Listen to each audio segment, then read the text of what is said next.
your GMC truck dealers, and the Pepsi-Cola Company, who reminds you that nothing else is a Pepsi.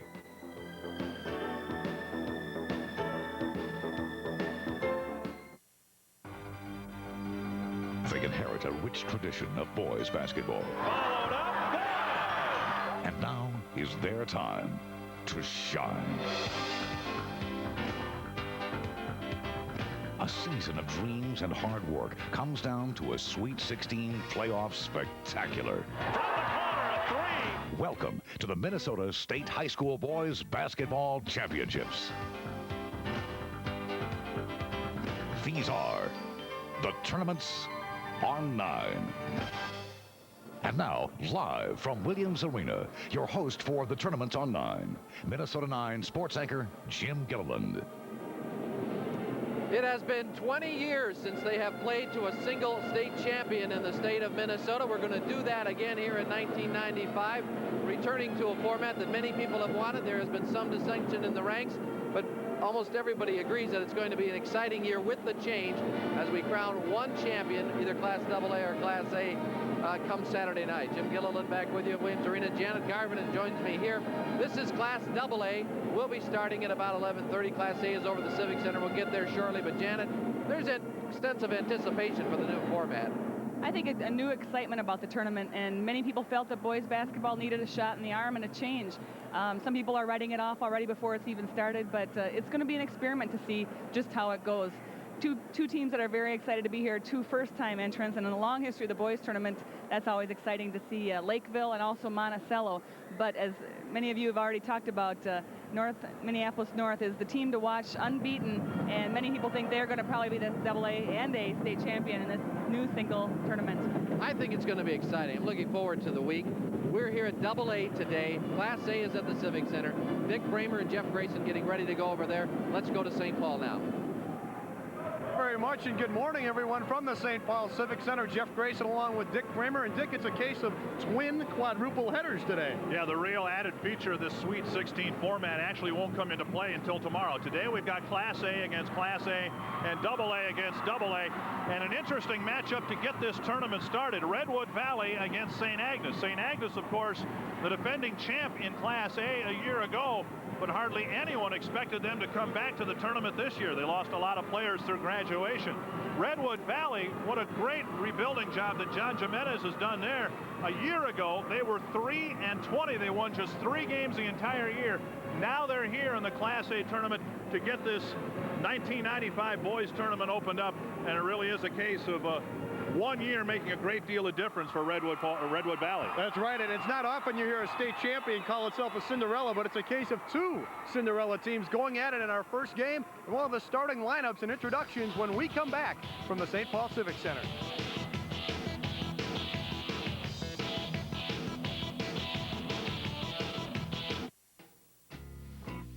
Keith and Stephanie Brennan each opened a portfolio IRA, not just because it combines various accounts into one plan with one easy-to-read statement. They open portfolio IRAs because they can include a wide range of options from both First Bank and FBS Investment Services, which gives them the flexibility to go in whatever direction they ultimately decide to go. Portfolio IRA. Introductory offer ends May 1st. My dad once said, 90% of sports is from the neck up. Experience tells me he was right. They say only the strong survive. Experience tells me it's true. Now I know I'm just a rookie, but I see what it takes to succeed. Hard work, strength, experience. Your GMC truck dealers are a proud sponsor of this telecast. We're just thinking of trim, kind of clean it up a little is all I had in mind. I think trim is really all I need. Yeah, really, just a trim. Unlike some salons, Great Clips offers a pre-cut consultation, so you get the cut you want, not the cut they want to give you. For the price of just a perm at some salons, Great Clips offers a complete Zotos perm, including the shampoo, cut, and style, leaving those other perms, well, a little flat. Great Clips, guaranteed satisfaction, guaranteed style. Let's go out to the kitchen. Let's go out to the kitchen. Let's go out to the kitchen and have ourselves a snack. ice cold milk. Help yourself. Cold drinks are like basketball players. They can be tall, they can be smooth, but it takes a great one to dunk. Ice cold milk. Help yourself. Brought to you by your local dairy farmers. The Sweet 16 about to get started. St. Agnes against Redwood Valley. Let's get the introductions from Dick Stanford.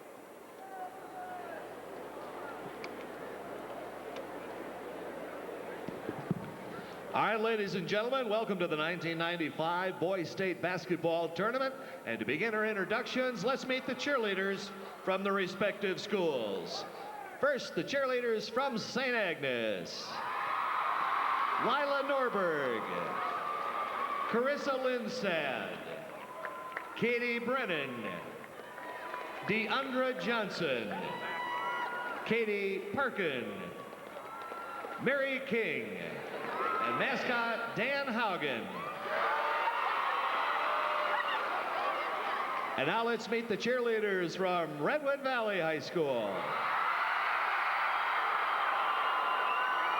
First, Jessica Gross, Kim Cadet, Carrie Lothert, Anna Medson, Gina Young,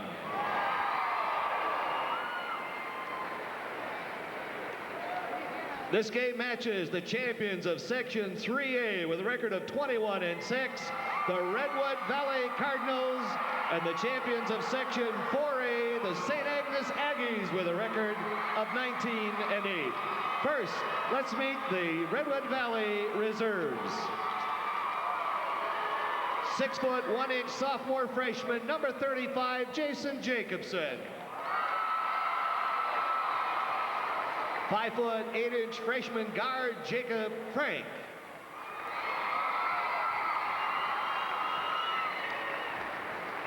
Six foot 1 inch sophomore freshman, number 31, Brandon Corner. 6 foot 3 inch junior guard, number 21, David Darr. 5 foot 11 inch senior guard, number 15, Brian Arns. 5 foot 10 inch freshman guard, number 33, Mike Nestor. 6 foot 2 inch junior forward, number 11, Darren Pauly. 6 foot 5 inch junior center, number 51, Luke Castle. 6 foot 3 inch junior center, number 41, Bill Huntercook. And 6 foot 4 inch freshman center, number 55, Josh Prusy. And now let's meet the St. Agnes Reserves. First, 5 foot 7 inch sophomore guard, number 5, Malik Davis. 5 foot 10 inch junior guard, number 15, Joe Larson. 6 foot 3 inch junior center, number 23, Joe Sandquist. 6 foot junior guard, number 25, Dave Lavelle. 6 foot senior forward, number 31, Tony Beanick. 6 foot freshman forward, number 33, Donnie Preston. 6 foot 1 inch senior forward, number 35, Brent Lindgren. 5 foot 10 inch junior guard, number 43, Brian Tisdale. And now, here are your starting lineups. For St. Agnes, at forward, 6 foot 2 inch junior, number 11, Winfred Booker. At forward for Redwood Valley, 6 foot 3 inch senior, number 43, Ben Benson. At forward for the Aggies, 6 foot 3 inch senior, number 45, Kamani Lloyd. At forward for the Cardinals, 6 foot 3 inch freshman, number 45, David Holman.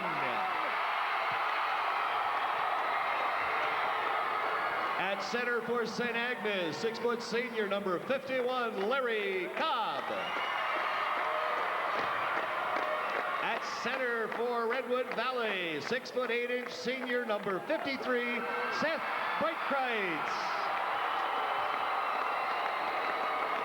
At guard for the Aggies, 5-foot 11-inch senior number 13, Juan Taylor. At guard for the Cardinals, 6-foot senior number 5, Brian Jacobson.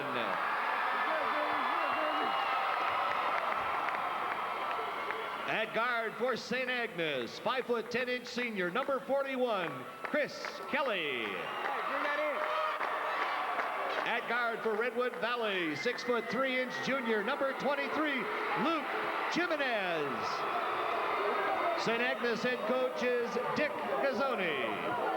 Redwood Valley head coach John Jimenez. Your officials for this game are Steve Knudsen and David Schoss.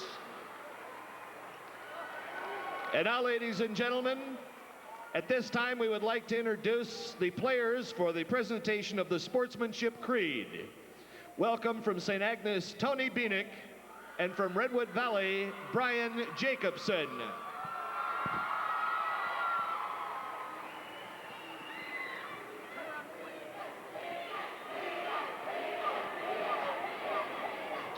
Good morning. Welcome to the Minnesota State High School League Basketball Tournament. We appreciate your attendance at this tournament and hope you enjoy it. The state basketball tournament is being played under the rules of the Minnesota State High School League. The rules provide for fair play and good sportsmanship among players and coaches. As athletes, we ask that the spectators promote the ideals of good sportsmanship, fair play, respect for our opponents, and the calls of the officials. Thank you. Thank you. Nice job,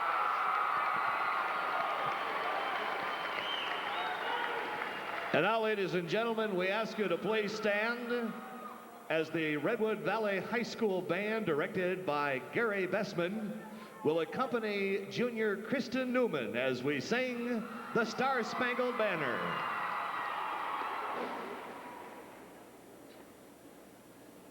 Oh, say, can you see by the dawn's early light what so proudly we hailed at the twilight's last gleaming, whose broad stripes and bright stars through the perilous fight for the ramparts we watched were so gallantly streaming, and the rockets' red glare, the bombs bursting in air, gave proof through the night that our flag was still there.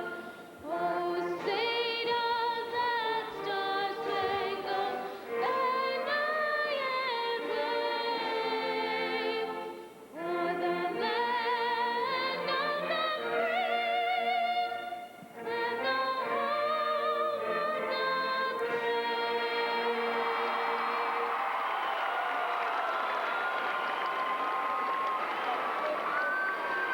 of the The 1995 Boys State Basketball Tournament about to get underway. Our first Class A matchup between St. Agnes and Redwood Valley. Quite a change for the defending champions, St. Agnes, last year in their opening round game. They played the last game. This year they play the first game, and it's an awfully early game. It's an early start, Dick, no question about it, for everybody involved. I'm curious to see how they do off the bat this early. Interesting matchup between a team with a great deal of height, Redwood Valley, with, as you saw in the introductions, Seth Breitkreitz at 6'8", against a small team, St. Agnes, whose tallest player is Kamani Lloyd, just 6'3". And it'll be Larry Cobb in the center circle against Seth Breitkreitz.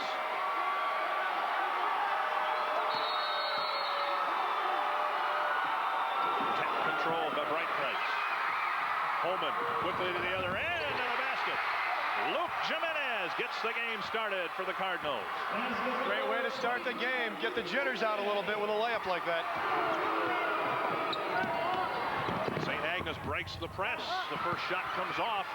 Loose ball pulled down by Kelly, and he brings it back out. Shot by Kamani Lloyd came off. A three for Taylor, no good. Follow-up shot, no good. 3 tries for the Aggies. They come up empty and commit a foul. Good offensive rebounding there. Redwood Valley daring St. Agnes to take the 3. Larry Cobb whistled for the game's first foul. And now the Cardinals will have to face some full court pressure.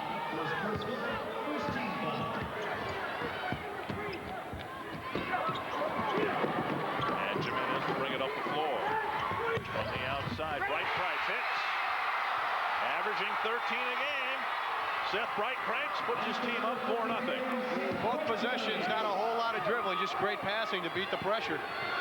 Another 3, Booker misses. Rebound tapped out to Juan Taylor. Taylor drives and dumps it back out. Taylor somewhat questionable for this game. Lost in the lane, but a traveling call before the fumble. And the Aggies turn it over. Juan Taylor, one of the 2 returning regular players for the Aggies, suffered a badly bruised left shin in the sectional final game last weekend. And you may be able to see he's got a protective pad around that left ankle. He is able to play, but how effective he'll be remains to be seen. Great ball movement again. And another easy bucket. This time David Holman gets the 2. 3 textbook possessions, Dick, on how to beat the defense. Hardly any ball handling, just great passing. 6-0. Cardinals in front. Aggies have had 4 good looks at the basket in their first couple possessions, but haven't been able to get one to drop. There's a 3 for Kamani Lloyd. Lloyd and company, they're going to have to do that to keep the defense honest, Dick, because it's going to be tough going inside. Jimenez up ahead to Holman.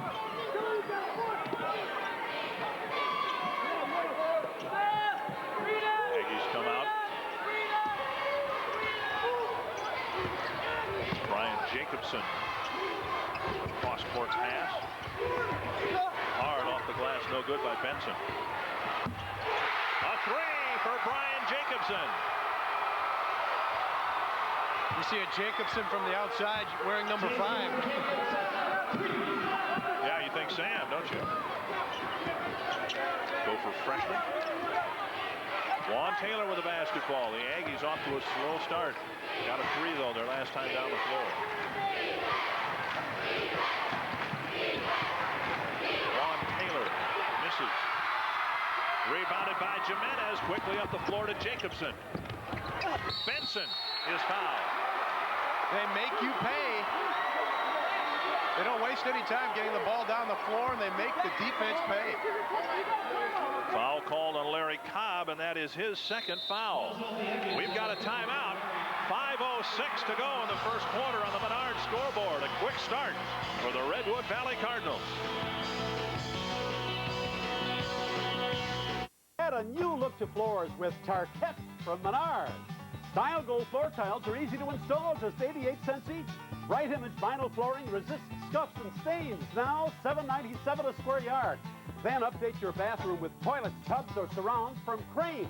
White Image's tub surround features 6 shelves, just $58. This bathtub is $79. Stop in for remodeling ideas at Menard. Save big money at Menards. You know, that son of mine is really something. Well, he's doing field research on high-altitude geological rock formations.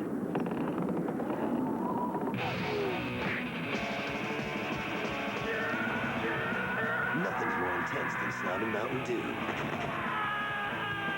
Education is priceless. Get a free basketball when you buy Reebok footwear at Sears, plus other great offers inside Mountain Dew multi-packs. KMSP Television has purchased the broadcast rights to the 1995 Minnesota State High School Basketball Tournament. No broadcast, rebroadcast, or other use of the pictures, descriptions, and accounts of this copyrighted telecast is permitted without the written authority of KMSP Television and the Minnesota State High School League. Always wanted to do one of those, Dick. You'll do a lot of them this week. Jeff Grayson and Dick Raymer bringing you the first game of the tournament. Ben Benson missing the first free throw, but getting the second. And a traveling call in the backcourt. Juan Taylor dragged the pivot foot. Redwood Valley keeping St. Agnes out of rhythm right now.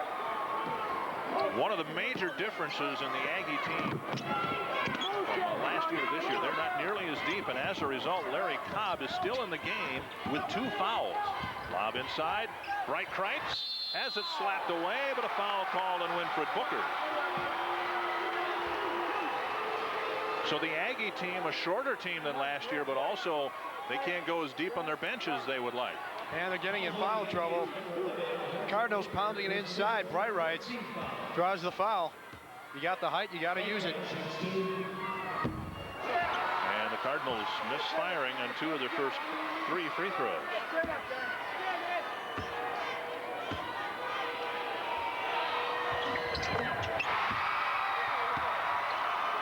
(11-3). More pressure. This time Taylor dribbles through it. Cobb is fouled at the other end. Maybe that's what the Aggies need to kind of get back into rhythm. I always hear Doug Collins say sometimes there's nothing like a good layup to kind of get things back into place. They've been shooting a lot of jumpers right now and haven't had a good time hitting the layups. Foul called on the coach's son, Luke Jimenez. And a misfire for Larry Cobb.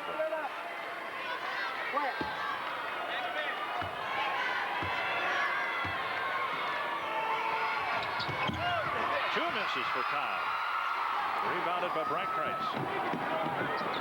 Those would have been nice. Now the Cardinals a chance to go up 10 here, Dick.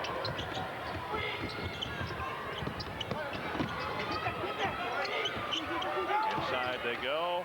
Holman turns and misses. Rebounded by Cobb, playing very aggressively, even though he's got a couple of fouls. Approaching the midway point of the first quarter.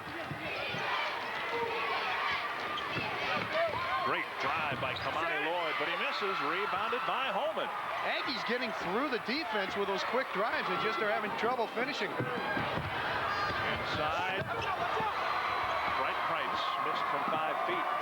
Rebounded by the Aggies. Here's Chris Kelly. Very sluggish start for the defending champions. Taylor works along the baseline. Brightrights too big of a target to shoot over. 3-point attempt no good by Lloyd. Rebound tipped out. Kelly keeps it. Great job by Cobb keeping that ball alive.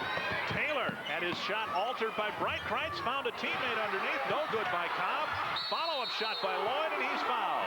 And the foul will go against Holman. Well, we've seen twice this trip down the floor, Jeff, how the presence of the 6'8" Seth Brightrights has changed a shot for the Aggies. Nothing like, I guess you could call him a tall Redwood to a little bit of intimidation, make you change your shot. But the Aggies still cracking that defense. Just the touches off. The foul is called on Seth Brightrights instead of David Holman. Coming out is Benson, and in for the Cardinals is David Darr. Back to the line for the Aggies, Kamani Lloyd, who has the only 3 points for the Aggies.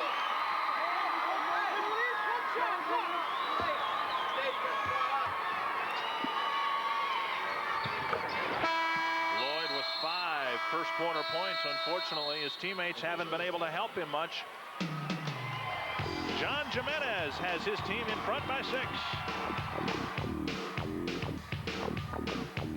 If you have children involved in sports, there's only one eyeglass lens they should be wearing, the polycarbonate lens. Look what happens to a standard plastic lens when struck by a projectile. Compare this to a polycarbonate lens. Notice the projectile simply bounced off the polycarbonate lens without breaking it. Be safe and choose polycarbonate lenses for your all-star player. Vision World, Minnesota's locally owned optical company. This is Will McFeeder. He runs a used car lot, actually 4 of them. Come on in and have a seat. The small business group at US West helped the computers at each of his lots talk to each other. Look here, lot 4's got one. Why, if everything ran this smoothly, Will's new lot would reach as far as the eye could see. People would come from miles around. The bigwigs in Detroit would ask his advice. Things would be good. Real good. But right now, he's got work to do. You know your business. Timing's up. And we know ours, the Small Business Group at U.S. West. Jeff Grayson and Dick Bramer bringing you this Class A matchup between Redwood Valley and St. Agnes. We'll switch you over to Williams Arena in about 5 minutes to start the AA bracket with Redwood Valley in front by 6. They have the basketball. And these Cardinals, I think they're going to be around for a while. Some good young players. There's the freshman. Holman, the leading scorer as a freshman. Misses the shot. Rebound controlled by Kamani Lloyd. Now Winford Booker. And back to Juan Taylor. Holman's missed his first 2, but they've been good shots in the paint. Lloyd faked the 3, drove, and picked up a foul. This foul will go against David Holman. Holman averaging 18 points a game. Aggies getting into their rhythm a little bit. I know we use that word rhythm a lot, but they looked out of it at first, but now they're getting the trips to the line, and they're cashing in, and they're cutting this lead bit by bit. Free throw is good by Lloyd. There's John Jimenez in his first year. He took a team that was 3-20 last year, brought his son with him. That was a big part of the turnaround. And then had a tremendous year turned in by Holman, the freshman. When you get a freshman to lead your team in scoring, that's quite a boost to your program. Bright Kreitz misses. The ball comes back to him in his follow-up. Picks up a foul, and it may be on Cobb, and that's his third if it is. I beg your pardon, the foul on Kamani Lloyd is first. Lloyd doing what he can to stop Bright Kreitz in the lane, but that's a tough proposition when you got a 6'8" player in the post. Bright Kreitz gets one to drop. 5 points for Bright Kreitz as you look at Dick Gazzoni in his 16th year with St. Agnes. Bright Kreitz, the only returning starter from the 3-20 team a year ago. How sweet it must be for him to experience that turnaround. Juan Taylor trying to get the Aggie offense going. Lloyd has been the offense. And a bucket for Winford Booker. Tough jumper, good in-your-face defense, but you got to give Booker the credit. He nailed it. Laid down to 3. Slam to the floor, and a foul called on Juan Taylor.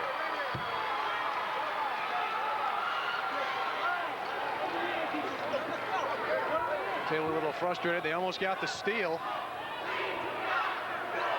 Foul starting to add up for the Aggies. That's 5 fouls in the quarter already. Bright Kreitz from 17. 6 points for Seth Bright Kreitz, and the lead goes back to 5. Like we talked about on the first 3 possessions of the Cardinals, Dick, good direct passing, not one dribble on that inbounds play. Result, 2 points.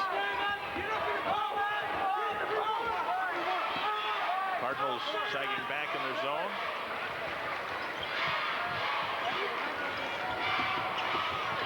Taylor hits. That'll draw him out a little bit more to the 3-point line. Get him out a little closer. Taylor's first bucket. Long 3. No good by Jimenez. Inside. Bright Kreitz missed from very close range. Here come the Aggies on the break. Stolen away nicely by Jimenez, but he tripped out of bounds. Oh, what a great defensive sequence on both ends. Aggies prevent the 2, and then the Cardinals do the same. That was a clean steal. As you can see, he's just out of bounds right there. What a frustrating start for Larry Cobb. Finally thought that he had inside room and an easy basket. Instead, it was stolen away, but Kamani Lloyd comes back to get a bucket from close range, and it's a 1-point ball game. He had to rainbow that one over Bright Kreitz. He got it over the big guy. Bright Kreitz slapped away as he went up for the shot. Big block inside by Winfred Booker. The basket, the Aggies have the lead. Great job by Booker to stay with it after Jimenez made the defensive play, second straight trip. It was a 12-3 start for the Cardinals, and now the Aggies have taken their first lead. Nearly tipped away again by Taylor.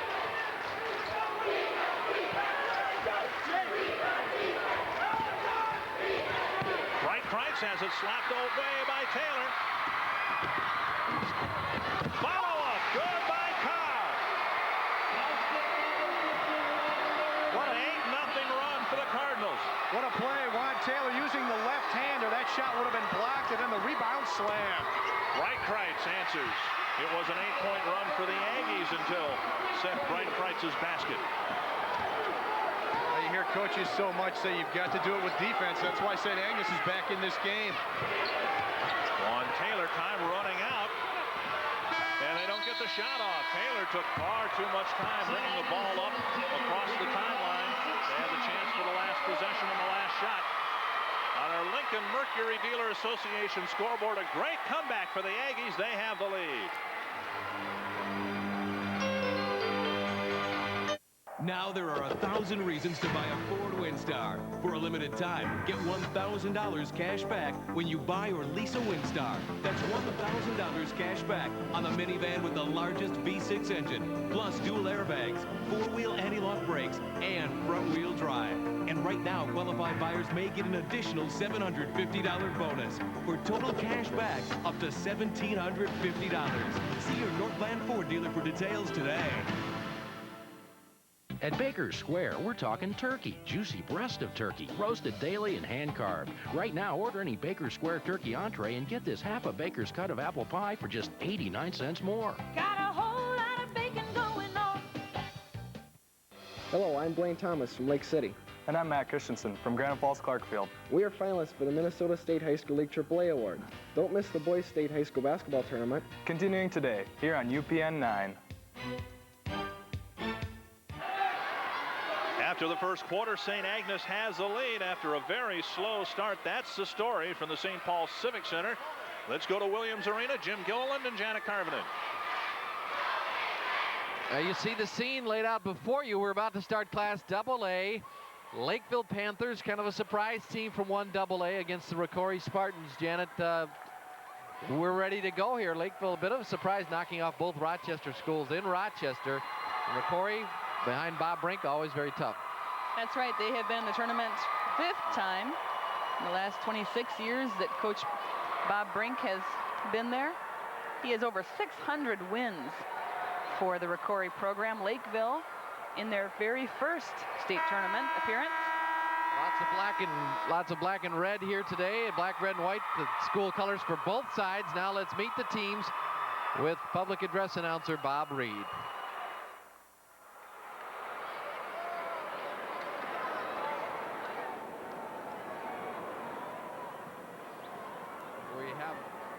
Good morning again, ladies and gentlemen, and again welcome to Williams Arena for this first quarterfinal game of the 1995 Minnesota State High School League Boys Basketball Tournament. As we prepare for the game, we would like to first introduce the cheerleaders from each school. Starting first with the visiting cheerleaders from Lakeville.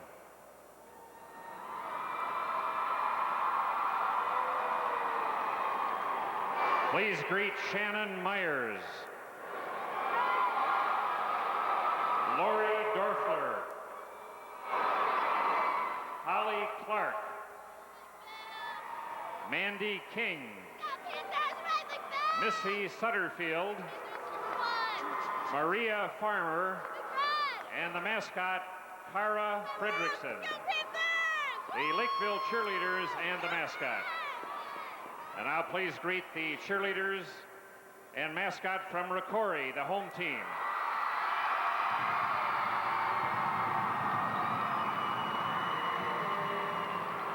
Say hello to Christy Curtis, Jessica Kramers, Holly Keekley, Tiffany Lesh, Jennifer Trisco, Tara Bertram, and the mascot, Judy Reeland. The ROCORI cheerleaders and the mascot. And now it's time to meet first the reserves for the visiting team this morning, the Section 1AA champions, a record of 15-11, the Lakeville Panthers.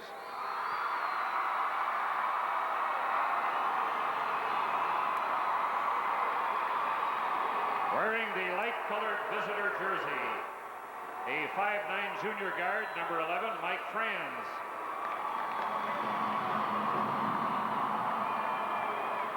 6-foot senior guard, number 13, D.J. Damberger. 5'9" senior guard, number 21, Mike Arlt. 6'1" junior guard, number 23, Bart Roll. 6'2" senior center, number 35, Jeff Yeshik. 6'3" junior forward, number 42, Mark Johnson. 6'2" junior forward, number 45, Josh Campbell. 6'2" junior forward, number 51, Todd Langevin. 6'3" junior forward, number 53, Phil Gardner. And 6'4" junior center, number 55, Andy Wicks.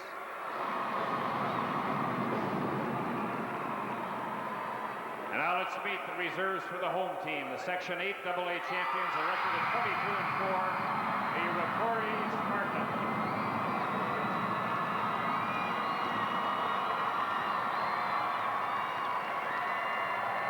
Starting with a 6'2" junior forward, wearing number 3, Mark Sherman.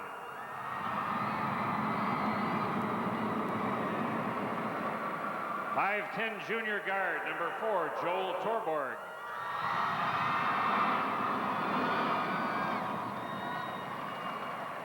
A young man not listed in your program, but we introduce him as a 6-foot freshman guard, number 10, Eric Schmitz.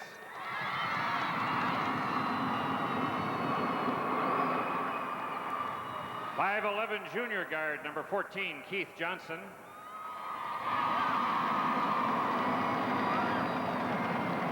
.6-foot junior guard, number 20, Nate Willenbring.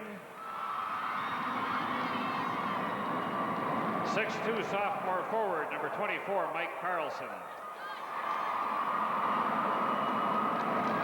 6'2" junior center and forward, number 30, Eric Boucher. 6'1" junior guard and forward, number 32, Gabe Dell.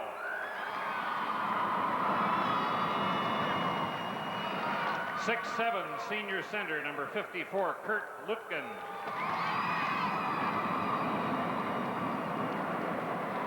And a 6'4" junior center, number 00, Luke Fratsky.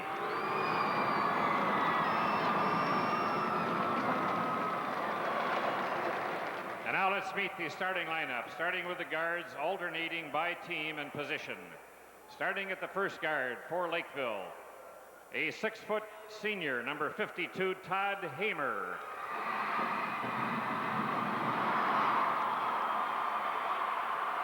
And for ROCORI, 6'4" junior, number 34, Kip Sparby.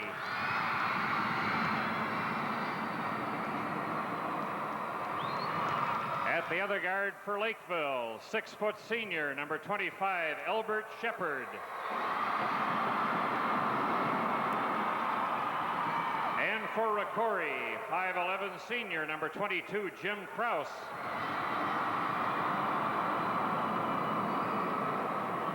At center for Lakeville, 6'2" senior, number 41, Jason Kirsch. And for ROCORI, 6'5" senior, number 52, Scott Hondel.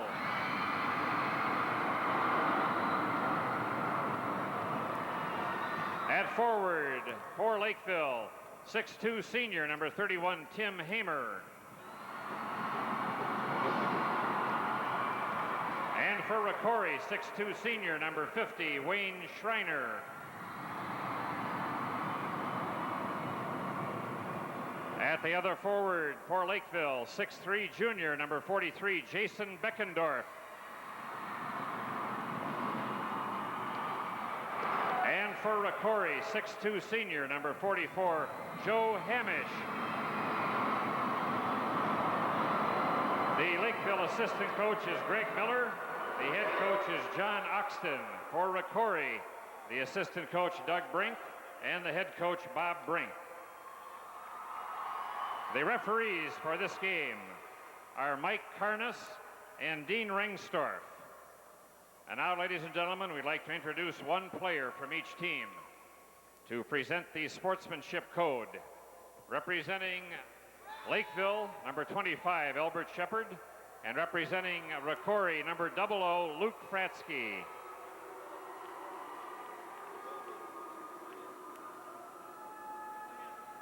Good afternoon. Welcome to the Minnesota State High School League State Basketball Tournament. We appreciate your attendance at this tournament and hope you enjoy it.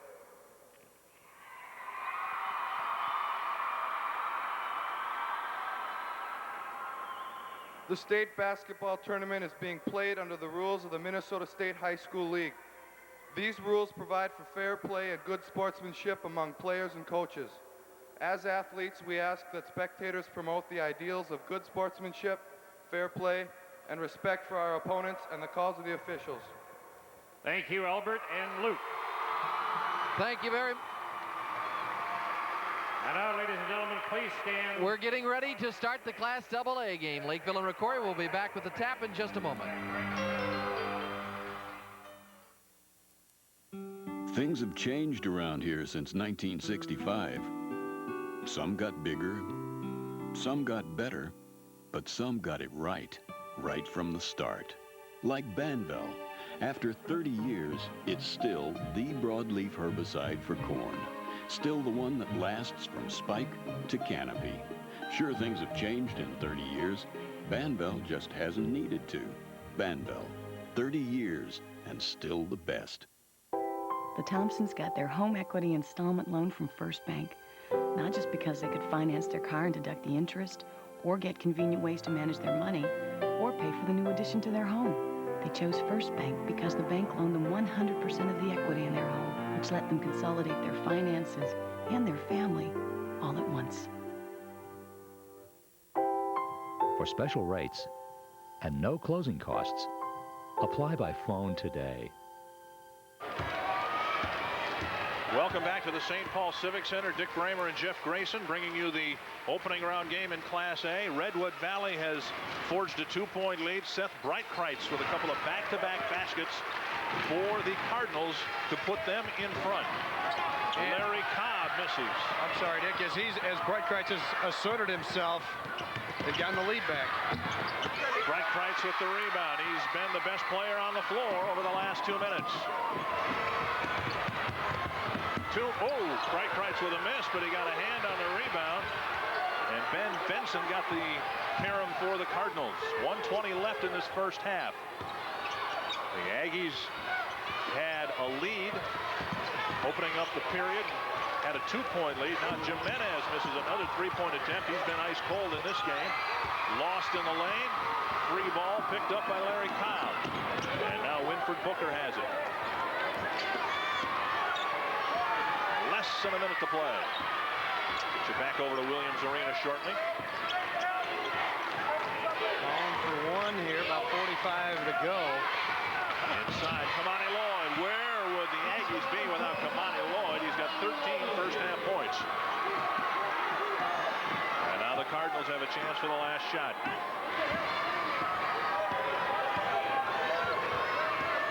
Interesting game, you know, basketball game of spurts early on that first quarter. Cardinals had a chance to go up 10, didn't take advantage. Aggies came back with the pressure defense. Here late in the second quarter, the Cardinals taking advantage of their height advantage. Inside they go. Breitkreitz with a nice catch. Goes up with the left hand, no good. Follow-up is good. David Holman with 4 points.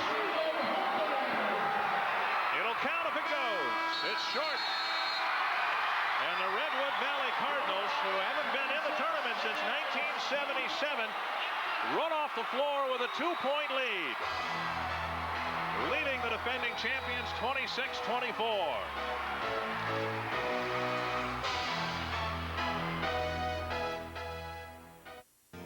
Corey and I are here to tell you about a hot value available at Champion Auto Stores. It's a fluorescent tube work light.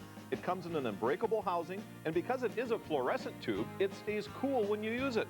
Best of all, it works on 12 volts. Simply connect the black to the negative side, the red to the positive side, and there you go.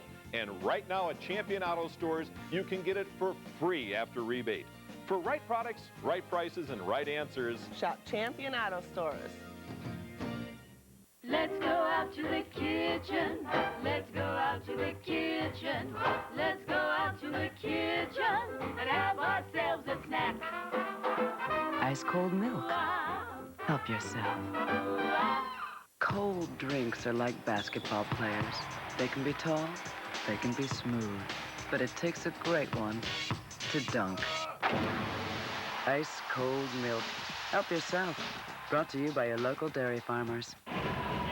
26-24, the halftime score here from the St. Paul Civic Center. Let's see what's happening at Williams Arena.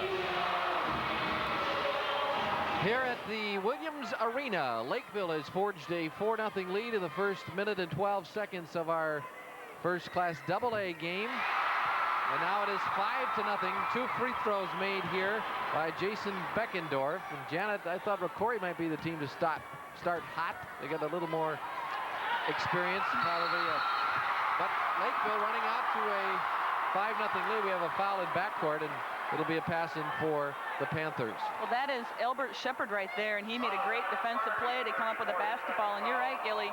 Lakeville has come out with some really tenacious defense, causing a couple early turnovers, and they look inspired to be here. Coming in the game is Gabe Dahl, a 6'1 junior for ROCORI. They've actually had 2 substitutions in the first minute of the game. Bob Brink not happy with some certain aspects. When you've got a 0 on the scoreboard, you're going to do everything you can to shake it up early. Scott Hondo reaches high for the rebound. He's the big leaper for ROCORI, their star player, averaging over 19 a game. And again, hands in the backcourt by Beckendorf. He has been all over the place, kind of a one-man press. ROCORI's having trouble getting it into the front court. Well, at 6'3", Beckendorf has really long arms, and he does a great job there coming up with a loose ball. He's the only junior in the starting lineup for Lakeville. The rest are seniors. Similarly, ROCORI starts 4 seniors and a junior, but they have brought in 2 juniors off the bench already. Eric Boucher has gotten into the game, and Gabe Dahl. Beckendorf makes the first free throw. We have a tendency, I think, to downplay a team that has double digits in losses, but Lakeville plays in the tough Lake Conference, and they're getting hot at the right time. They now lead at 6-0. Again, a throwaway by ROCORI. Shepard takes it in and misses, and finally the rebound taken by ROCORI, and starting up the floor with it will be Gabe Dahl. Todd Hamer also for Lakeville hitting a big three-pointer early to get them on the board. They get the ball into Hondel, but it was a high pass. He didn't control it well, and a tie-up results in the alternating possession for Lakeville. Scott Hondel right there, number 52, is a 6'5 senior, averaging almost 20 points a game, and ROCORI definitely will need to have a good game from him as you look at Coach Bob Brink from ROCORI. Up the floor comes Lakeville. Todd Hamer is 52. It goes deep on the baseline. Back out to Hamer. He had a three-pointer to start the scoring in this game. He gets it down low. And good work for Tim Hamer, the leading scorer on the club, averaging 14 a game. And it is 8-0 for Lakeville. Cleared in the corner. Shot missed. Rebound. Hondel takes it in and scores. Strong move to the basket. Well, Hondel just decided he was going to make sure his team got 2 points on the board. Oh, and a big block by Hondel. Lakeville scrapping after it, challenging all the way up the floor, but here come the Spartans, moving it a little better now. Hondel gets it up and in over Hamer. Lots of contact in there, but Hondel with a very strong play.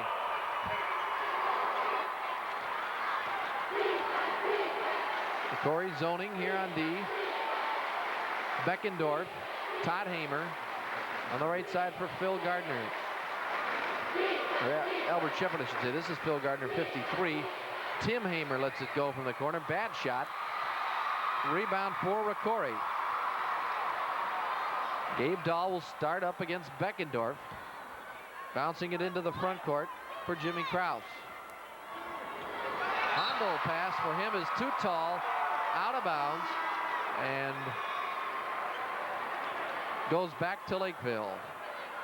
8-4 for the Panthers right now. We'll take a break from Williams Arena and return after this timeout.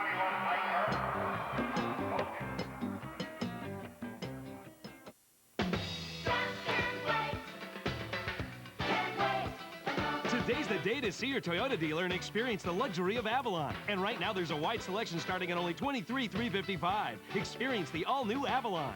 Hey, Chi-Chi, got room for a foursome? Sure, and then some. Take advantage of Toyota Previa's lease program. This is a TMCC lease available through Toyota dealers. Each dealer negotiates his own terms. It's Toyota's Today's the Day spring sales event. Hey, there's Chi-Chi. It's time to go to the extreme. Top Stadium Club. Go one-on-one with every threat in the NBA. Then get their numbers nailed. The special insert cards. Rising stars, talent on fire. Clear cuts, a see-through view of the best in the game. Dynasty meets destiny. It all comes together. Top Stadium Club. An amazing 10-hour event comes to television in March. Rock and roll is cool, Daddy, and you know it. The history of rock and roll. Coming Wednesday, March 29th at 7. Hello, I'm Tyler Randke from Northern County East. And I'm Janine Dietrich from Warren. We are the finalists for the Minnesota State High School League AAA Award. Don't miss the Boys State High School League basketball tournament. Continuing here today on UPN 9. Back at Williams Arena, Lakeville now leads 10-6. Phil Gardner just put in a bucket a couple of seconds ago, and Scott Handel has scored all 6 points for ROCORI. They continue to have problems getting into their offense. A steal and a layup for Beckendorf makes it 12-6 for the Panthers. Lakeville keeping the defensive pressure on. Tough shot in traffic there, and Wayne Schreiner scores. 12-8. First two for Schreiner, first person to score for Lakeville, or for ROCORI, other than Scott Handel. Left wing pass for Beckendorf. Mike Arlt is number 21 and a point guard for Lakeville. This is DJ Damberger taking it in traffic and shooting. He is fouled. And 2 shots coming as the foul goes against Hemish, number 44. There's a good look at DJ Damberger. He is a 6-foot senior, averaging about 5 a game. And Lakeville likes to play a lot of people, Gilly. That may come into play or be a factor as you look at playing 4 straight days if they continue to win. Some people forget about that. It's a 4-game tournament now for your state champion. You know what I was wondering, though, is are they going to change the records? You know, most points for a tournament now might be 4 games as opposed to the 3 games. Are they going to have a whole new set of records, or what are they going to do about that? Well, they have had precedent. There were 5 years where they did play 4 games. I don't know if any records were set in those eras, but we'll research it. Free throw is good, 1 out of 2 for Lakeville, and we'll take a break at the 1995 Minnesota State High School Boys Basketball Tournament. Is here. It's time to spruce up your walls with Glidden and Menard. Spread wall paint dries quickly to a velvety flat finish, now $6.95 a gallon. Paint your kitchen or bath with Glidden Spread Low Luster, the easy-to-clean paint. Pre-mixed colors at $9.95. Also, protect basement or garage walls with waterproof basement paint, just $9.77 after mail-in rebate. Glidden and Menard simplify spring cleaning. Save big money at Menards. Keith and Stephanie Brennan each opened a portfolio IRA, not just because it combines various accounts into one plan with one easy-to-read statement. They open portfolio IRAs because they can include a wide range of options from both First Bank and FBS Investment Services, which gives them the flexibility to go in whatever direction they ultimately decide to go. Portfolio IRA. Introductory offer ends May 1st.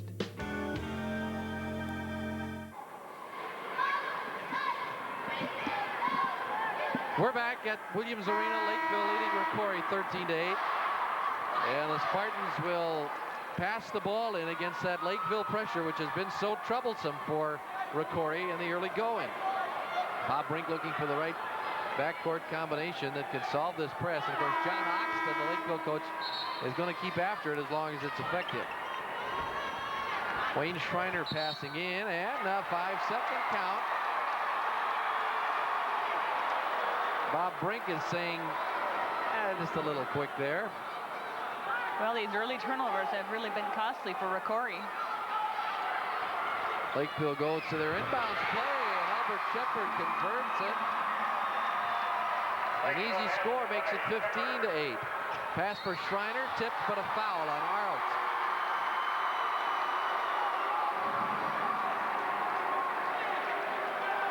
Lakeville was the 7th seed in Section 1AA. It came up with wins over John Marshall and Mayo, and then beat Rosemont in the championship. Half court, Schreiner takes it. Kim Darby is the lone junior in their starting lineup. Gets right in after the nice reverse move. Gets away from the steal and scores it. And it's a 5-point ball game. Lakeville running. Layup. They're getting layups on the offensive end. Tim Hamer puts it in. Nice pass by Mike Arlt there.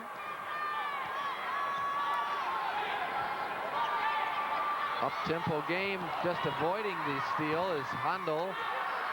The corner jumper comes out, pushing on the rebound. It's going to go against Schreiner of ROCORI.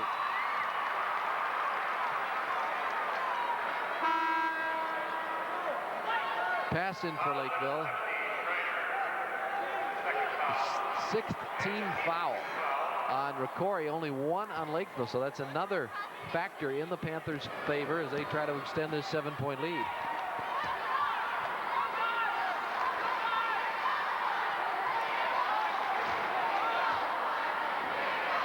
Beckendorf in the corner. Hamer posting up. You don't often see a guy 6'2" get his body in there and post up a guy. Hamer's doing it. Handel deflects that one, however. Comes right to a teammate. Handel cradles that rebound as Jason Kirsch saw his attempt sit on the rim. Well, the Hamers really are great athletes. They both were on that Lakeville football team that did so well this year. Good leaping ability on both teams. Darby from way out, hard off the rim. Tap up and in. Looked like it actually hit off a Lakeville player. Hemish will probably get credit for the bucket for ROCORI. Todd Hamer, they don't come after him. He shoots it. Beckendorf gets the long rebound. Time is running out. You can see the clock there as they near the 10-second mark. Winding down in the first quarter. They should look for a shot soon so they can get an offensive rebound. It Todd doesn't go. Hamer working the baseline, scores it. Right at the buzzer of an impressive first quarter for the Lakeville Panthers. As they have the jump on the ROCORI Spartans, we've played 1 quarter, and on the Lincoln Mercury scoreboard, it's Lakeville 19, ROCORI 12 at the 1995 Minnesota State High School Boys Basketball Tournament.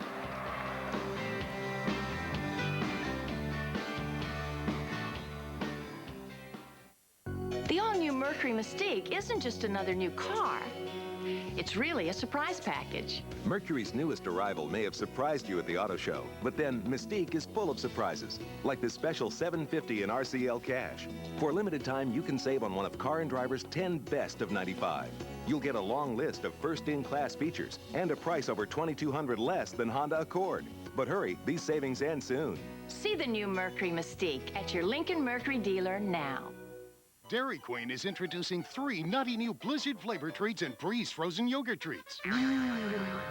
To celebrate, all flavors are just $1.69. There's the breathtaking chocolate almond, I love this. awesome pecan crunch, I want one. and tantalizing walnut fudge. 3 new nicely nutty Blizzard and Breeze flavors join all the others on sale. Just $1.69. Hot eats, cool treats, we treat you right.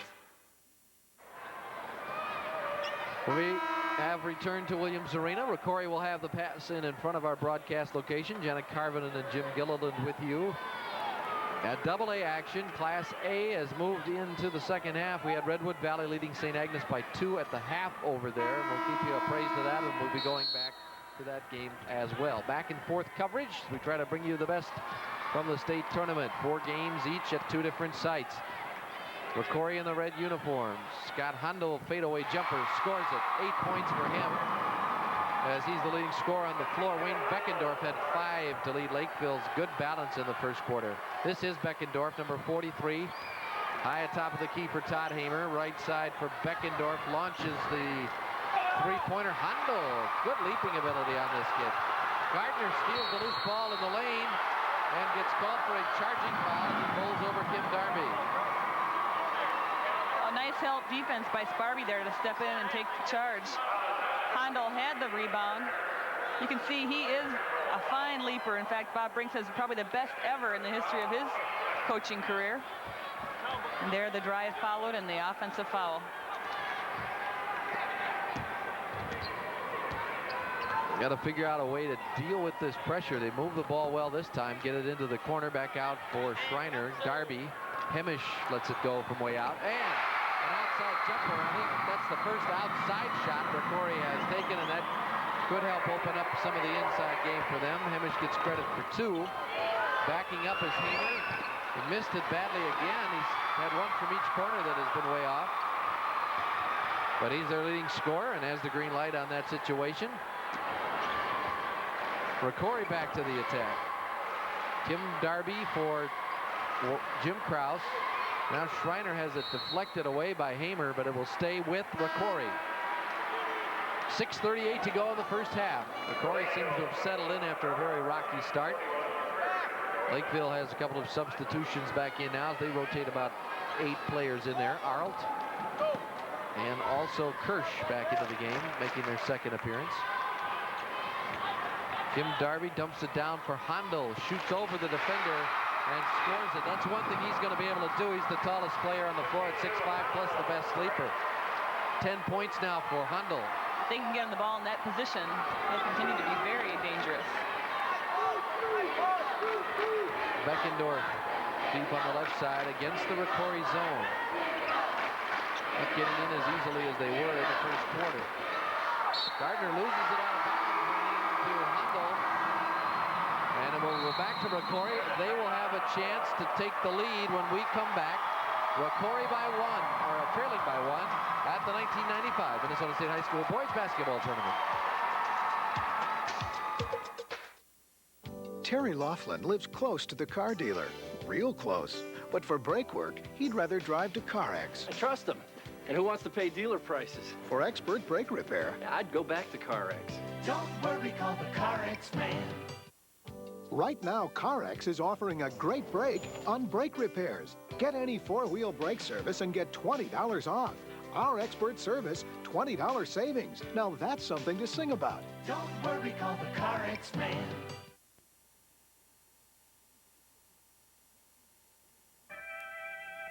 Tim Burke's parents are FBS Investment Services customers, not just because they were able to set up Tim's college investment fund right inside their local First Bank. Tim's parents are loyal customers because their investment representative took the time to learn more about each member of the family and tactfully suggested increasing their investment in young Tim's college mutual fund.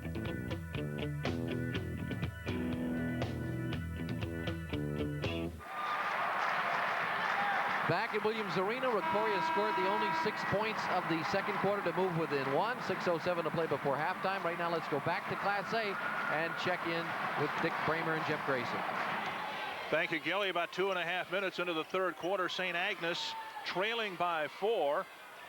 And that pulls them within 1. Kamani Lloyd has all 5 second half points for the Aggies. At the other end of the floor, Luke Jimenez has 4 in the second half for the Cardinals. A 1-point game, 5:15 to play in the third. Like you said in the first half, Dick, where would the Aggies be without Kamani Lloyd? Inside and outside, he's getting him the points when they need him.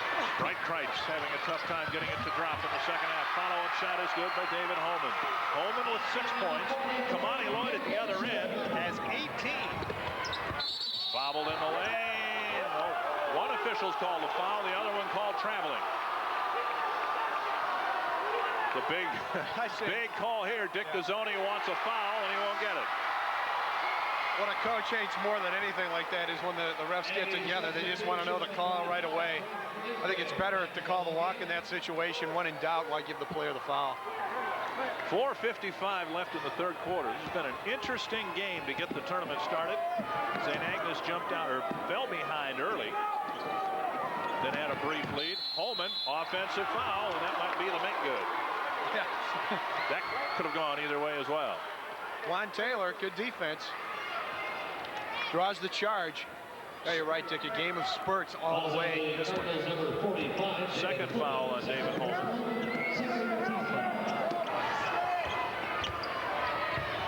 Brent Lindgren in the game for St. Agnes. 3-point try. Kamani Lloyd has it come off. Rebounded by Juan Taylor. Taylor losing it. Aggies getting some fortuitous bounces on the boards to create second shot opportunities. Luke Jimenez is the player assigned to Kamani Lloyd until they make a switch there on the screen. Taylor for three. Way off. Bright Price gets the rebound.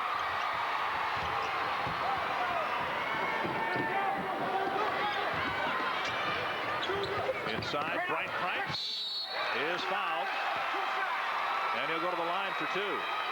Got one in the face. He's had a little trouble getting off here in the second half. Second foul on Kamani Lloyd. Watch him feed right away. Aggie defense not stopping Jimenez at the top of the key there. Easy access for Bright Price getting back to the line. Bright Price at the line, and will shoot two. Bright Price from the line is now 2 of 5. The Aggies 19-8, but that's a little bit misleading. They played 7 AA teams. Redwood Valley 21-6. 1 of 2 for Bright Kreitz, and a 3-point lead for the Cardinals on the First Bank scoreboard.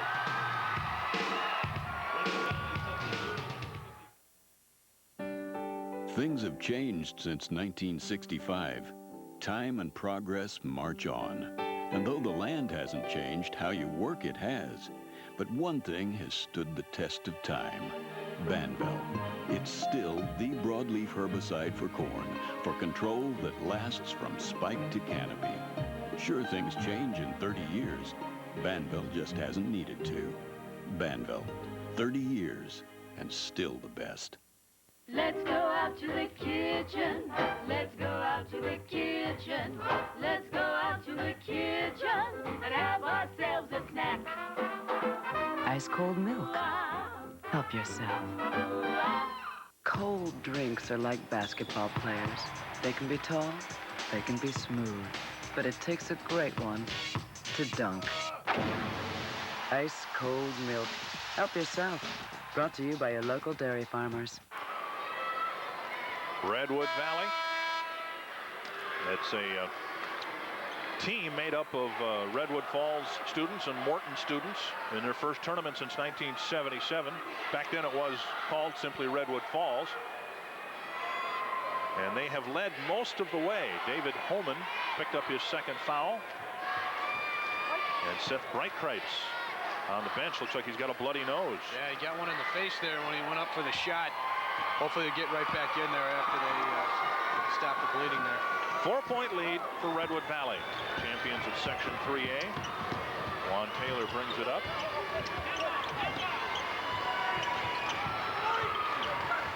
Looking inside for Lindgren, it's not there. Larry Cobb misses. Gets his rebound and scores it. 6 points for Larry Cobb. Good patience by the Aggies there, getting Cobb his shot in the lane, and the bounce off the missed shot came right back to him. Jimenez, good penetration. Feeds the perimeter. Jacobson misses. Follows it up, misses again. Gets another rebound. Brian Jacobson with back-to-back offensive rebounds. Inside and a miss for John Prusy. Josh Prusy with the miss. And here come the Aggies. Whistle and a foul called on Jimenez. Or is it just a knock out of bounds? No foul. That's about I think the third or fourth time that Luke's done that. Stripping the ball along the baseline there, preventing a possible layup. Winfred Booker hits the bucket to tie it up. Booker with 4 points.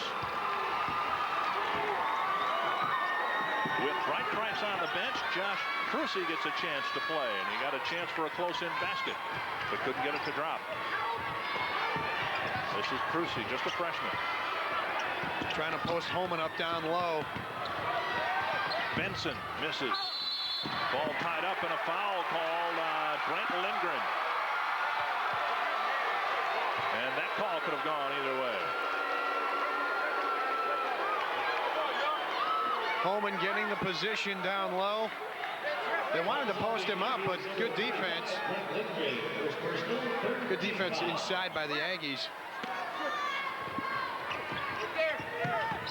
Inbounded off the hands of David Holman, but also off the hands of a St. Agnes player. This is a play the Cardinals have had good luck with throughout the game. The inbounds pass, one pass for the bucket. Let's see what happens. Right away, they get it inside, and it's Holman who scores it. Dashing into the lane, he got the feed, laid it up and in, and the Cardinals are back in front. Just like the coach drew it up.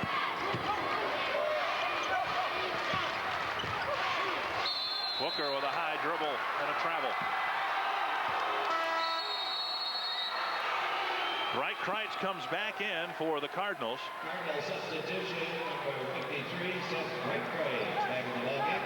Cardinals extended the defense on that Aggie possession, Dick, a little closer to the three-point line. Resulted in the turnover. See the action from Williams Arena. We'll be going over there shortly. Beautiful baseline pass fielded by Holman, but again, he can't finish it off. Jimenez steals it, had it stolen back, and now up the floor. Bright Kreitz is fouled. And Lindgren, he hit his head on the floor.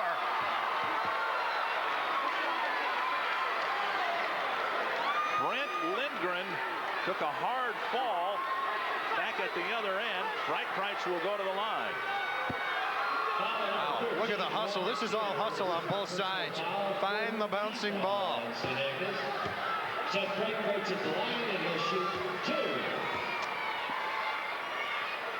Bright Kreitz making half of his free throws. He's gone to the line now 7 times, and he's 3 of 7.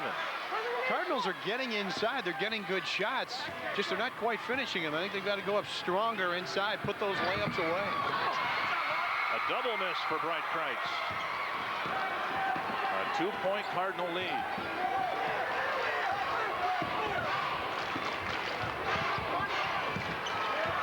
Knocked out of bounds. The Aggies will keep it.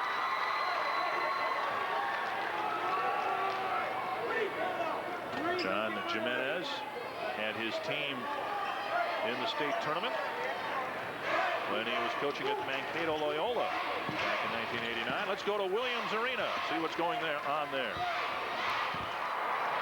We're getting late in the first half here, and an offensive flurry taking place. Scott Hondo, kind of a one-man wrecking crew for ROCORI, but Lakeville, after seeing their lead shrink to 2 points, has come back with a three-pointer by Todd Hamer and has the turnover and the ball back, leading by 5, as you see, with 1:10 to play in the half.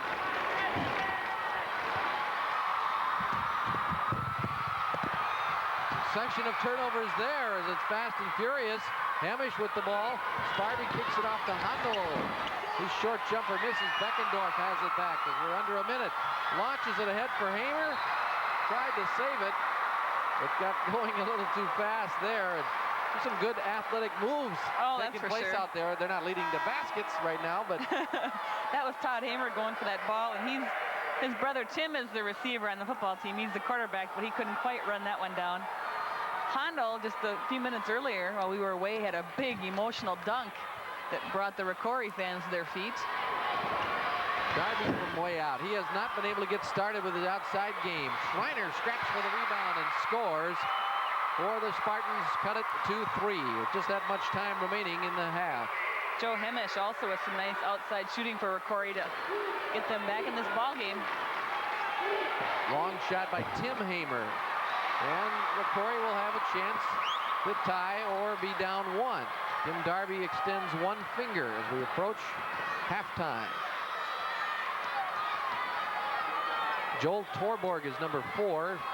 He's appeared here late in the half. Look underneath for Hemish. He scores it. Now Lakeville doesn't know how little time is left. Will Hamer get it off? He does. It would have counted, but it does not go. And we've got a great ball game here at halftime. Just a 1-pointer.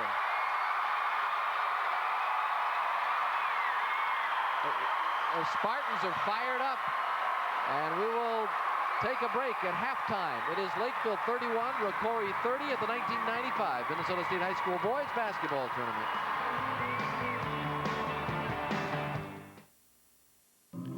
My dad once said, 90% of sports is from the neck up. Experience tells me he was right. They say only the strong survive. Experience tells me it's true. Now I know I'm just a rookie, but I see what it takes to succeed. Hard work, strength, experience. Your GMC truck dealers are a proud sponsor of this telecast. Know what to do to get cool free stuff? Throw yourself off a cliff? No. Take a 70-foot nosedive? No. Wrestle an alligator? No. Oh. Just do the do. Then collect special do bottle caps for shirts, shorts, hats, and other cool free stuff. Now can we get tossed from a plane? No. Welcome back to St. Paul Civic Center. Look at the clock in the upper part of your screen. At this point, St. Agnes is leading by 1. Let's just show you what happened in the last 12.5 seconds of the third quarter. Good poise and patience by the Cardinals. Jacobson. Great pass inside to Breitkreitz for the bucket. And then up the floor with time running out. Juan Taylor hit a big three-point basket to tie it up. From half court. He does that at a Timberwolves game. I think he wins a trip somewhere. From half court, and that can be something to build momentum on. He hits another one. Juan Taylor with back-to-back threes. Instead of being 3 down, they're 3 up. What a sequence, Dick. 42-39. Jimenez loses it. Tied up on the sideline. It goes out of bounds. And the Cardinals will keep it. A basket like that, the half-court shot, gets Juan pumped up, gets his team and the crowd pumped up. They carry that over to the start of the fourth quarter. Now he's feeling a little more confident in his touch. He nails the 3. All of a sudden, they're up 3 when they're going to the end of the third, down a couple. Right baseline, Holman misses. Rebounded by Juan Taylor. Boy, what a great last minute of play for Juan Taylor. Back-to-back threes and a big rebound.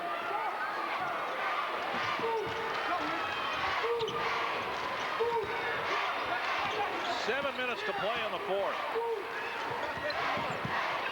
Inside to Cobb, back outside. Taylor in the lane, misses. Tipped up, no good. Tipped over the basket. And a follow-up is good by Kamani Lloyd, and he's fouled. Offensive rebounding, even defensive rebounding. It comes down to hustle, effort, and position. Kamani Lloyd had all 3 on that, even with the height disadvantage. Gets in position over Breitkreitz, basket and the foul, and they're making a run here. 10 already in the second half for Kamani Lloyd, 23 in the game. Holman picked up the foul. That is his 4th. Largest lead of the game for the Aggies. I think that's a big stat there, the 4th foul on Holman. He had a good third quarter. They went inside to him a little bit more. Jimenez misfires again from 3-point range. Whistle and a foul in the backcourt. Brian Jacobson is called for the foul. Cardinals need a stop here defensively. Lead can go up to 8 or 9 with an Aggie basket. A timeout with 6:37 left in the fourth, and St. Agnes putting together a 6-0 run to take open the lead. From tournaments past, here's another great clip from Great Clips for Hair. With Hopkins leading by 1 with just seconds to play, Washburn's Eric Boone fails to tie the game with a free throw. After a scramble, one of the smallest players on the court, Byron Suttles, comes up with a huge rebound and follow-up basket for the game winner. Washburn takes the 1994 AA championship. This great clip has been brought to you by Great Clips for Hair. It was a time of great wonder, at a place where America's western edge thinned and evaporated into an endless sea of prairie. For here is where history rolls like thunder, and men from the many nations met eye to eye for the first time. And where you will travel backwards through time along North Dakota's American Legacy Tour. At Richfield Bloomington Honda, interest rates are falling. Now get low 2.9% financing on new Honda Accords. At Richfield Bloomington Honda, just 5 minutes from the Mall of America. An amazing 10-hour event comes to television. Rock and roll is cool, Daddy, and you know it. Celebrating 4 decades of great music. The definitive rockumentary for fans of all ages. The history of rock and roll, coming in March. Coming Wednesday, March 29th at 7. We've resumed play at the St. Paul Civic Center. An inbounds pass tipped out of bounds by Luke Jimenez. The Aggies have the basketball and a 6-point lead. Sometimes you see a team get together, bang their hands on the floor, say, we need a stop. Cardinals need to do that. They need a stop here. Stop the damage. Cobb misses. Rebounded by Taylor. He lost it. A dive out of bounds. And it goes out of bounds off Kamani Lloyd. And the Cardinals will get the basketball. Hustle rewarded there. Jason Jacobson, boy, he's an active player. Drives to the floor. Jimenez stumbles, got it outside to Jacobson. He hits a three. Second three for Jacobson, 8 in the game. If you're a Redwood Valley fan, just what the doctor ordered. Hustle rewarded, three-pointer. 5:45 left in the fourth. Boy, has this been fun to watch. Loose ball tipped in the lane, and Jacobson scoops it up. See what they get on this possession. Inbounds tipped out. Trying to go inside. Brightwright's posting up. Aggies with a deflection there. Larry Cobb playing some good defense, even though he's giving up about 8 inches of height in the paint. Great inbounds, and there is David Holman for the bucket. He's got 10. They, as you pointed out before, have been getting some points off the inbounds plays. I think that's about 10 points in this game. Just one pass, no dribble, Holman to the basket. Whatever that play's called, if you're a Redwood Valley fan, keep it. Cardinals gamble on defense. It almost cost them. Kamani Lloyd had the rebound. This is Cobb. It won't go, but he's fouled. Boy, Cobb and Lloyd going to the offensive glass. Just explosive off that jump shot going after the loose ball. Brian Jacobson committing his 3rd foul. And Cobb will go to the line where he is 0 for 4 in today's game. Wright Kreitz will get a break. And the freshman Josh Prusy comes in.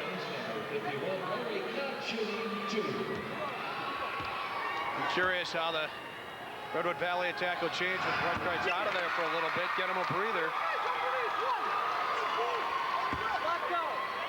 2-point ball game.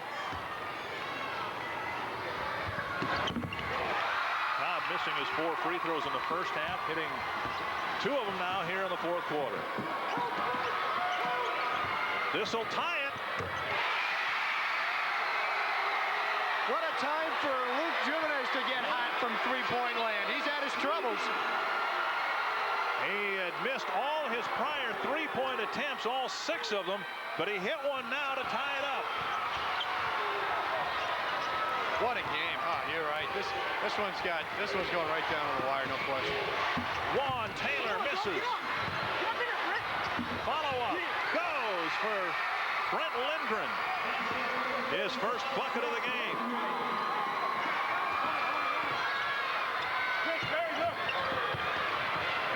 Tied again. Jacob Frank off the bench. And Lindgren had his hand right in his face.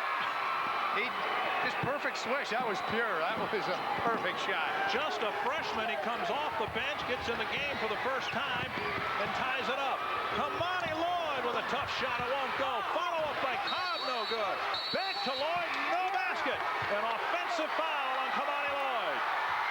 Tough call there. Lloyd gets his third. I thought the basket was going to go. Aggies on the offensive board. That's a huge story of this game. Bright Kreitz comes in. We've got a break here in St. Paul. A great game on the DuPont scoreboard. 49 apiece.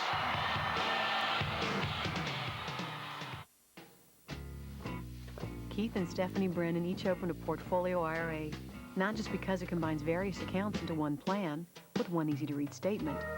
They open portfolio IRAs because they can include a wide range of options from both First Bank and FBS Investment Services, which gives them the flexibility to go in whatever direction they ultimately decide to go.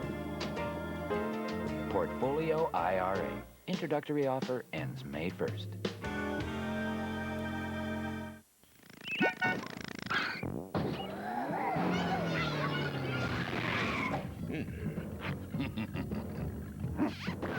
All right, you pigs, open up, or I'll huff and puff and blow your stinking little house down.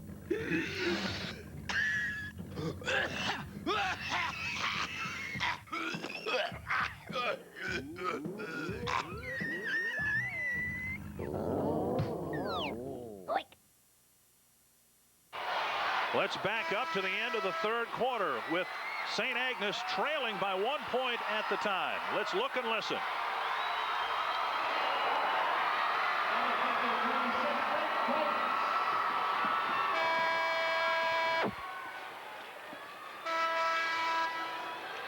Juan Taylor with a mid-court shot just prior to the buzzer that tied the game up, and we're tied right now with 3:55 left.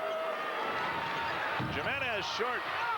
Ooh, big hit as the freshman Jacob Frank wrestled Brent Lindgren back to the deck, and Lindgren has spent half this game on the floor. He's an active player. Great hustle by Brent Lindgren. And that play in the third quarter where he hit his head on the floor, about 10 seconds later, he was back on the other end playing defense and scrapping. The reason Lindgren is getting some time here, Holman, another freshman, but their leading scorer, has 4 fouls. And so John Jimenez is sitting him down for another moment or two. As you said, that's a freshman at the line. Kamani Lloyd and his shot blocked by Bright Kreitz. He's got to assert himself defensively down the stretch here, and he did it on that play. Give the Aggies something to think about when they take those layups in close. A bump out front will cost Juan Taylor his third foul. You've got some freshmen playing key roles in this game. Redwood Valley has 3 freshmen in their top 8 players that they play, and Jacob Frank, one of them. This is Luke Jimenez. He's a junior. His first free throw of the game. Cardinals are into the bonus. Both teams are, in fact. Jimenez held to just 2 points in the first half. 8 in the second half. Holman got the rebound, and his follow-up shot was knocked out of bounds.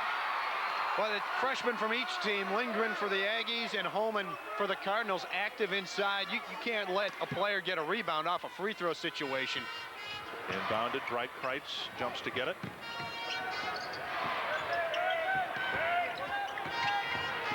Brian Jacobson, the senior, handing off to Jimenez. 4th foul on Juan Taylor. And they need him down the stretch. He kind of adds poise and leadership to this team. They don't want to lose him.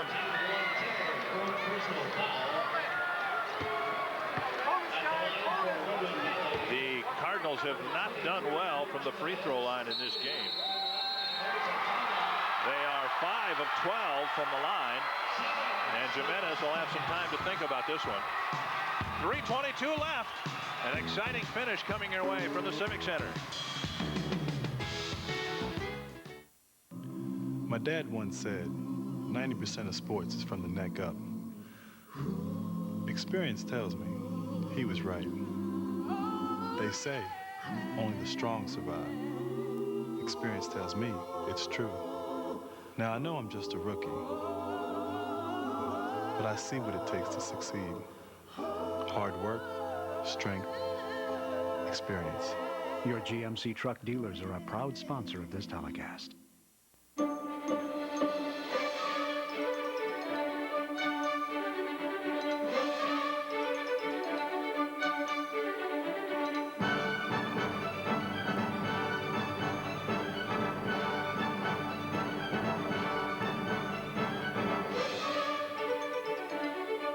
Nothing satisfies so many people in so many different ways. Beef, it's what's for dinner. Welcome back to the St. Paul Civic Center. A great way to get this tournament started. Game's gone back and forth a half dozen times. St. Agnes, the defending A champs, beating Morris last year by 7. Find themselves down by a point now, and Jimenez will have another one-on-one opportunity. This is the Cardinals' second trip to the line this possession. Don't forget, Holman kept the ball alive and kept the ball underneath off the missed free throw before. It's been a while since the Aggies have had the ball on their end. Jimenez, a transfer from Sibley East.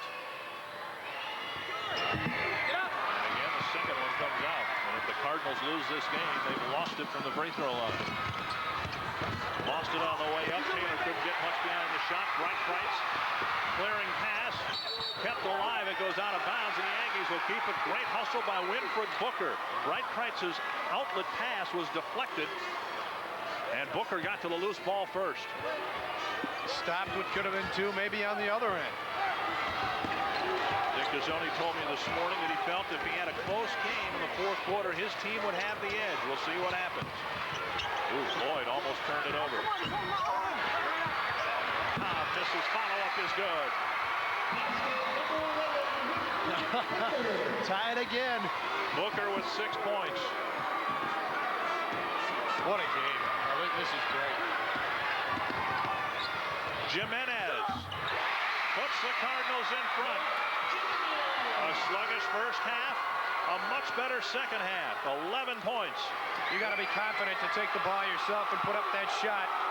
He was, and look at the hands. He's got great hands on defense. Kamani Lloyd misses.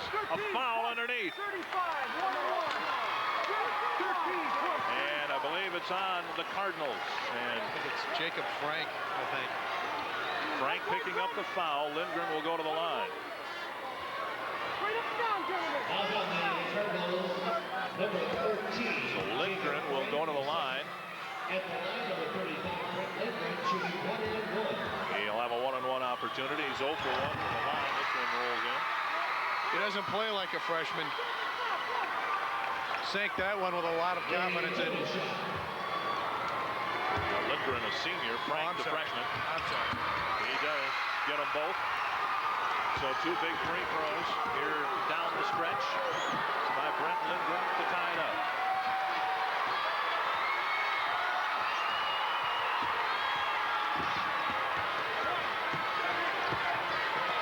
Frank feeds Holman. Second try is blocked and fouled, and a foul will go against Kamani Lloyd. And that'll be his 5th. No, I beg your pardon. The foul's called on Lindgren. 35, not 45. Second foul on him. Holman inside. Don't forget, he's got 4 fouls, and he's been playing with them for a while. He's been a lot more aggressive in the second half, getting opportunities. Holman's first trip to the line. He gets 2. In the first half, the Cardinals were 2 of 5 from the line. In the second half, they are 3 of 9. No free throw. A timeout was called, or a lane violation. I beg your pardon. I was going to say, why did they call a timeout after they handed him the ball? But a lane violation. Wow. Lane violation, tied at 53, 2 minutes to go. Wow. 53 apiece, and the Aggies will take some time off the clock. Tough call there.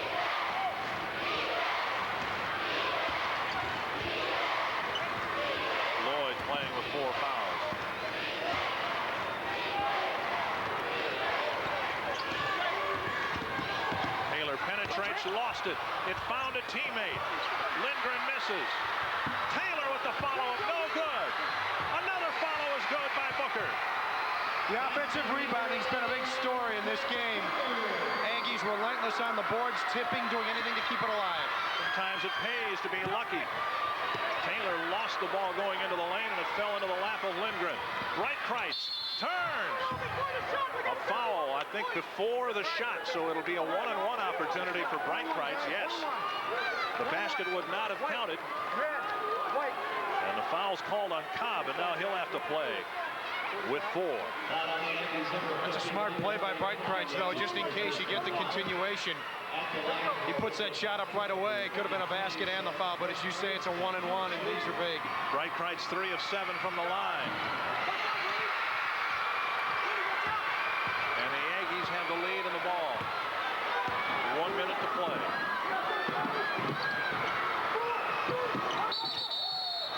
Jacobson fouls Booker. 4th foul on Jacobson. Booker's not shot a free throw. Booker got a big three-pointer at the buzzer to send the Aggies semifinal game with Minnehaha Academy into overtime. Dick Gazzoni told us yesterday he's not a particularly good outside shot, but he'll have a chance to hit a couple of big free throws with less than a minute to play. 55 and 2/10 seconds left in regulation.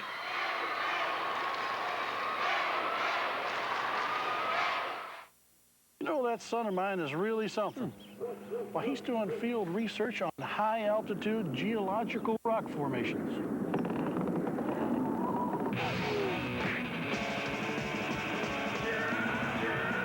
Nothing's more intense than Snout and Mountain Dew. Education is priceless. Get a free basketball when you buy Reebok footwear at Sears, plus other great offers inside Mountain Dew multi-packs. The Thompsons got their home equity installment loan from First Bank, not just because they could finance their car and deduct the interest, or get convenient ways to manage their money, or pay for the new addition to their home. They chose First Bank because the bank loaned them 100% of the equity in their home, which let them consolidate their finances and their family all at once. For special rates and no closing costs, apply by phone today. Trying to get to the quarterfinal round. They lead it by 2. The difference in the game has come from the free throw line, and Winfred Booker will have a chance to expand the lead.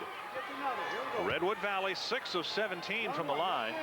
St. Agnes 10 of 16. This will be Booker's first trip to the line. A 1-and-1.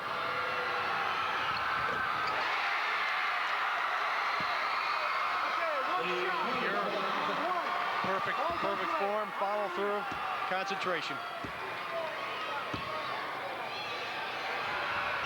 A 2-possession lead for the Aggies. Let's see if you go for the quick 2 here, or do you dial long distance? A traveling call, a double dribble called on Jacobson. Looked like he carried it. Just the 2nd turnover in the game for Redwood Valley. It's a phenomenal stat. Off the inbound, Booker. An intentional foul called on the freshman, Jacob Frank. 2 shots and possession. Just like in football, he beat him down the sideline. Flagrant foul here. Watch him. He knows it's going to be a basket, so he makes the intentional foul. And now more free throws for the Aggies to try to expand this lead too. Booker will get 2 free throws, and then the Aggies will get possession of the basketball.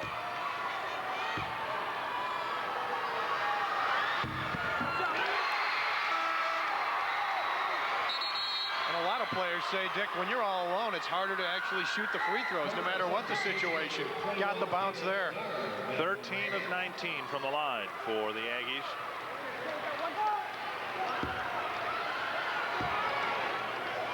They've missed just 1 free throw in the second half. How about that? When you can take care of the things that are in your control, it goes a long ways. Booker hitting 4 free throws in the final minute to increase the lead to 6. And now Redwood Valley will call a timeout. The Aggies will get the basketball. Not much time left. Let's see what's happening at Williams Arena.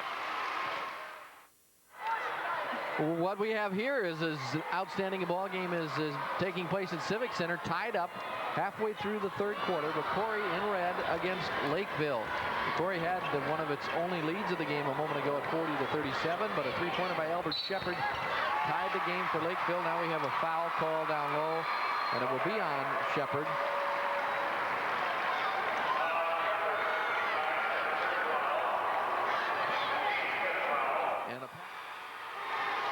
The story here with 43.8 seconds left. St. Agnes leading 59-53. It equals their largest lead of the game. John Jimenez has just called a timeout.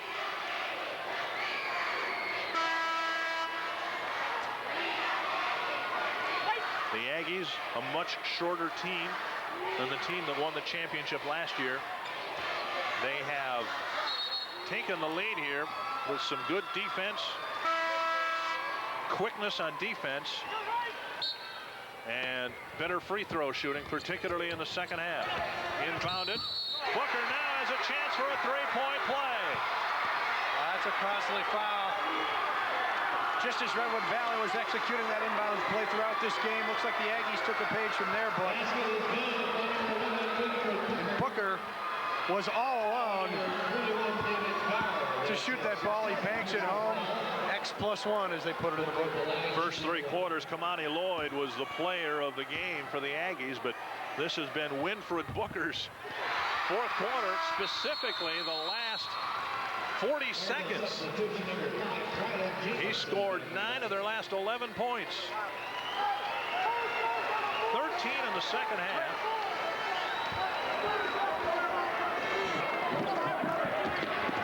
Jimenez, they've got to have a 3. Another 3 for Jimenez. No good. Whistle and a foul in the lane. I'm going to call Brent Lindgren, I believe, for the foul. Don't say nothing, Brent. His third. Don't say nothing. Okay, 35. Pleading his case. 1-1, guys. 1-1.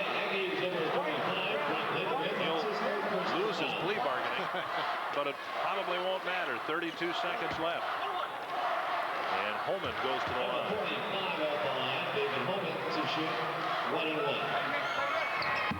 He is 0 for 3 from the line. Rebounded by David Darr. His 3 comes off. Rebounded by guess who? And guess who will go to the line for a one-on-one opportunity. It's amazing how in key moments sometimes which players just come up big, and Booker has been big. Dingazzoni apparently will see his team advance. Last 2 minutes of this game, this was tied at 53 with 2 minutes left. Lane violation, some key calls, not always the big calls, the little plays sometimes make the difference. Every kid who grows up wants to play basketball dreams of what Winfred Booker is doing here in the final moments of this game. He's been perfect. 7 of 7 from the line. 15 points in the second half. Jimenez lunges and misses. Rebounded by Taylor. Stolen away by Bright. He fires a 3, no good. Cobb is fouled in the backcourt with 11.7 left. And that is 5 fouls on Brian Jacobson. Jacobson will leave the game with 8 points. Well, we sometimes use the cliche, the game was closer than the score indicates. This is going to be a classic example of that, because this was anybody's game down to the last 2 minutes. It was interesting yesterday at the press briefing we had with all the coaches. The coaches were asked to comment on the tournament, the new format. Without exception, every coach said they did not like the fact there was no consolation bracket after the first round. Redwood Valley's had a tremendous year. 3-20 last year, and this year turning it around 21-6. They will play one game now and go home. And it's unfortunate, but that is the current format. That's the flip side. Jimenez in particular very vocal about the new format, calling it the biggest mistake in Minnesota high school basketball, an embarrassment. Dick Gazzoni not very fond of the format either, but he survived in the first round, so his sentiment might be tempered a little bit. Might like it a little more now. Now there's something to be said for each side, and there's something to be said when you have two champions at the end.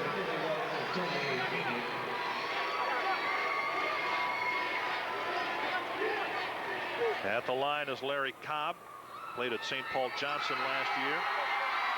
Well, he's a new player to the St. Agnes program. I thought Winfred Booker had a rental lease thing at the free throw line. Not a bad fourth quarter. A dozen points in the fourth quarter alone for Winfred Booker. Cobb has struggled from the line in the first half. Hit 2 in the second half. Long three-pointer for Dar comes off. Rebounded by Tony Beanick. The Aggies advance to the quarterfinal round, pulling away at the end and winning by 11. A great year comes to a close for Redwood Valley, the champions of Section 3A. Their record ends at 21-7. A 75% winning percentage, which isn't bad for a team that was winning just 3 games 1 year ago. We'll take a break from the Civic Center. St. Agnes advances to the quarters. There are bounties in life you couldn't begin to measure, and yields that take a generation to know. For that other crop coming up, there's new Basis post-emergence herbicide. Basis is one-pass control of the grasses and broadleaves that worry you most for under $12 an acre, half the cost of most pre-programs. Basis, because life's a harvest, and corn isn't all you're raising. Your Ford dealer puts a lot of standard equipment into every F-150 pickup, like a driver's side airbag, rear anti-lock brakes, a powerful 4.9-liter engine, a bigger payload than Dodge, and more torque than Chevy. And now, with over $2,900 in package savings, your Northland Ford dealer can put you in an F-150 for just $199 a month for 24 months. So get into the truck we put the world in, the Ford F-150, only from the Truck Authority. An 11-point win for St. Agnes, and maybe the biggest play of the game for them came at the end of the third quarter. Redwood Valley had opened up a 3-point lead, and our U.S. West Cellular play of the game is a big bucket made at the end of the third quarter by Juan Taylor. He hit 2 threes in the third quarter, and the second one came from midcourt. Here it comes. Remember, St. Agnes trailing by 3 after this bucket by Breitkreitz, and Juan Taylor ties it up at the horn. He lets it go right on the money, and the ironic thing was Redwood Valley had done everything perfectly in getting the bucket for themselves with 5 seconds left, but it wasn't enough time. From that point, Winfred Booker took control of the basketball game, scoring a dozen points in the fourth quarter, 17 in the game, and he's our American Dairy Association player of the game. He'll receive a certificate and a donation sent to his school on behalf of your local dairy farmers who remind you, milk, help yourself. Kamani Lloyd was their best player for the first 3 quarters, but Booker, with his 12 points in the fourth quarter to win the game for St. Agnes, is our player of the game. A great game here. Much closer game than you might think with an 11-point margin. We got a great game going on over at Williams Arena. Let's go over there now and check in with Jim Gilliland and Janet Carvener. Thanks, guys. Lakeville in the lead by 2. Tim Hamer just put back a bucket off a missed shot. And ROCORI has the ball with a chance to tie or take the lead. Wayne Beckendorf called for a foul way out on the floor against Eric Boucher. It is just the 6th team foul, so it'll be a pass in for ROCORI. ROCORI resolving some of their problems they had with pressure in the first half. They shot the ball so well. They shot 65% from the field in the first half, but had 12 turnovers, which really resulted in them falling behind a little bit. But they have rallied back. Almost everyone on the Lakeville team has shot and made a three-pointer, at least in that starting five.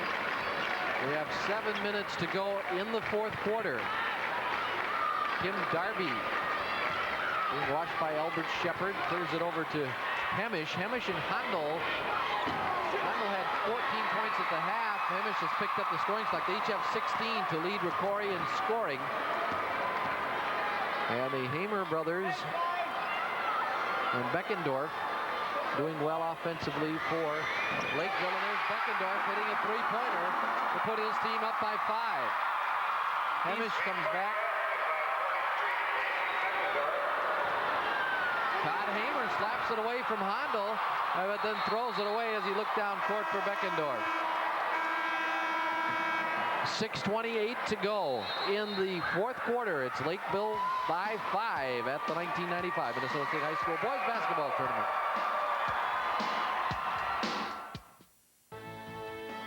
From tournaments past, here's another great clip from Great Clips for Hair. In the second quarter of the 1993 Class AA third-place game against Elk River, Duluth Central's 6'5" junior Dave Burnson made this great basket with the help of teammate senior guard Todd Hansen. The Trojans tied the game at 31-all in the first half. This great clip has been brought to you by Great Clips for Hair. Okay, then, Corey, all you got to do is make sure you keep the gasket in that position and put the valve cover on. Corey and I are just completing rebuilding an engine. You can do it too with help from Champion Auto Stores and Car Care Seminar. This engine rebuild tape shows you the entire story, and you can get it right now at Champion Auto Stores for just $5.99. Best of all, it's free after rebate. And if you need some help with a little bit of light, our work light is free after rebate too. For right products, right prices, and right answers, shop Champion Auto Stores. Back at Williams Arena with our first Class AA matchup of the day. You can see Lakeville up by 5. That young man in the middle, John Oxton, is the coach for Lakeville. He was the coach out at Gardner, Montana. They won a state championship out there back in 1989. Class C school, he said they only had 80 kids. So he's got a much larger school to work with. He's from Fargo originally and has been really excited about this first state tournament appearance for Lakeville. Well, he'll have some numbers to work with at Lakeville, one of the growing communities in Minnesota, and they've got a real scrappy team. You can tell about his coaching philosophy, up-tempo, all out. A lot of football players out there, but right now they're getting the job done on the basketball court. Really getting after it. Pass in and a turnover there, and the ball goes back to ROCORI. Very athletic team, as you mentioned, but ROCORI's 2-3 zone has been real effective in shutting down the inside game, but the perimeter game for Lakeville, as well as their ability to come up with these turnovers, have really enabled them to maintain a lead. Corey has really struggled with the pressure, and then when they sit in that zone defense, it will be curious to see if the lead stays in Lakeville's favor, how long ROCORI sits in it, and how patient Lakeville becomes on offense, because they really haven't slowed it down at all. They've been up-tempo the whole way. 5 players in double figures in the game.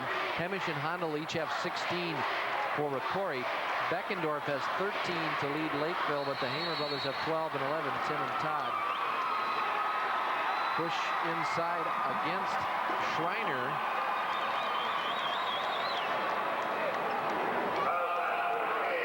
Actually, the foul is on Boucher, number 30, and we now go with 16 fouls on each club, so we shoot the rest of the ball game. And the 1-and-1. Corner for Tim Hamer. And it looks like maybe they did talk philosophically during that last time out about being more patient. We do have the lead. Let's make sure we get a good shot. Now ROCORI drops the zone right away and comes out and picks up. Drive right to the bucket. Well, maybe they haven't played a lot of man, because Hamer sure blew by Darby and got the bucket.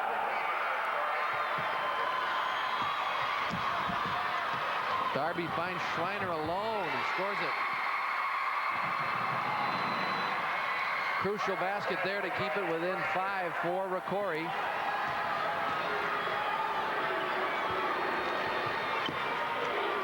Elbert Shepard leaves it deep for Beckendorf. Tim Hamer goes long. Oh, 2 players struggling for the rebound, lose it to Beckendorf.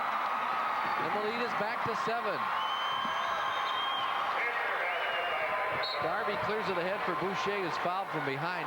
ROCORI's done a good job of getting it down here the last couple times where they've had an advantage in numbers and going in with a 3-on-1 or 2-on-1 situation. That's right, Gilly, and that's the thing. When you beat the pressure, it's even more effective if you can take the ball to the basket. You may or may not score. But as you can see right here, as Eric Boucher will step to the line, you can also draw the foul. Bonus situation from here on out. Key foul shots for ROCORI as they trail in the game. Boucher's first free throw cuts it to 6.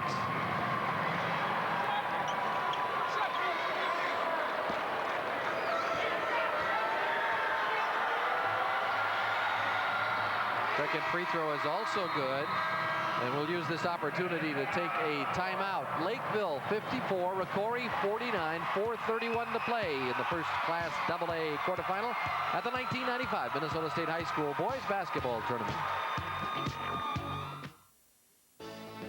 The tournaments on 9 are brought to you in part by DuPont Basis Herbicide, Dairy Queen, and Great Clips for Hair. Keith and Stephanie Brennan each opened a portfolio IRA, not just because it combines various accounts into one plan with one easy-to-read statement. They open portfolio IRAs because they can include a wide range of options from both First Bank and FBS Investment Services, which gives them the flexibility to go in whatever direction they ultimately decide to go. Portfolio IRA. Introductory offer ends May 1st. The National Jeep Sale is back. Your opportunity to get a great deal on one of America's legendary adventure vehicles. Buy or lease Jeep Grand Cherokee Laredo with up to $1,200 in values. Get a classic Jeep Cherokee for this low starting price. Even the fun-loving Jeep Wrangler has a great deal. So see your Jeep and Eagle dealer now, because something this exciting will be over before you know it. See your local Jeep and Eagle dealer. An amazing 10-hour musical event comes to television. Elvis had music, but he had a look. The history of rock and roll. Ladies and gentlemen, the Beatles. Coming in March. Coming Wednesday, March 29th at 7 on UPN 9.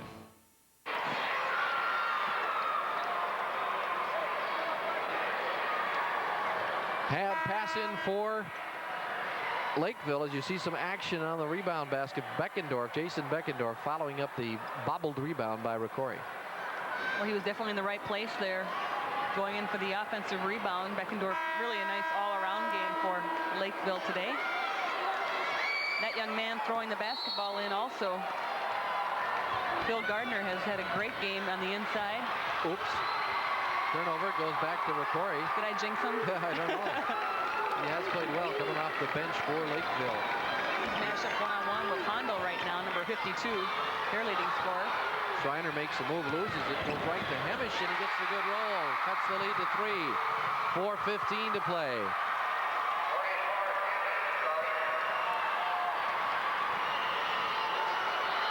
Arlt gets it to Gardner. Deep on the floor for Damberger is 13. Arlt is 21. Going right to the glass and missing is Damberger, but a foul in underneath.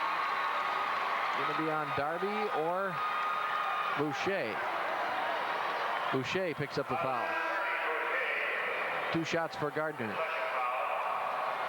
Well, at 6'3", Phil Gardner has done a nice job on the inside. Really not a lot of height on the Lakeville team. The other 6'3" player, Jason Beckendorf, is more of a perimeter player. But Gardner's really been holding his own on defense. Hondo a little bit quiet here in the second half, and also doing a great job on the boards on both ends. Well, a timeout taken by ROCORI. And it's 54-51 Lakeville. We'll take a break and return for the exciting conclusion at the 1995 Minnesota State High School boys basketball tournament. Let's go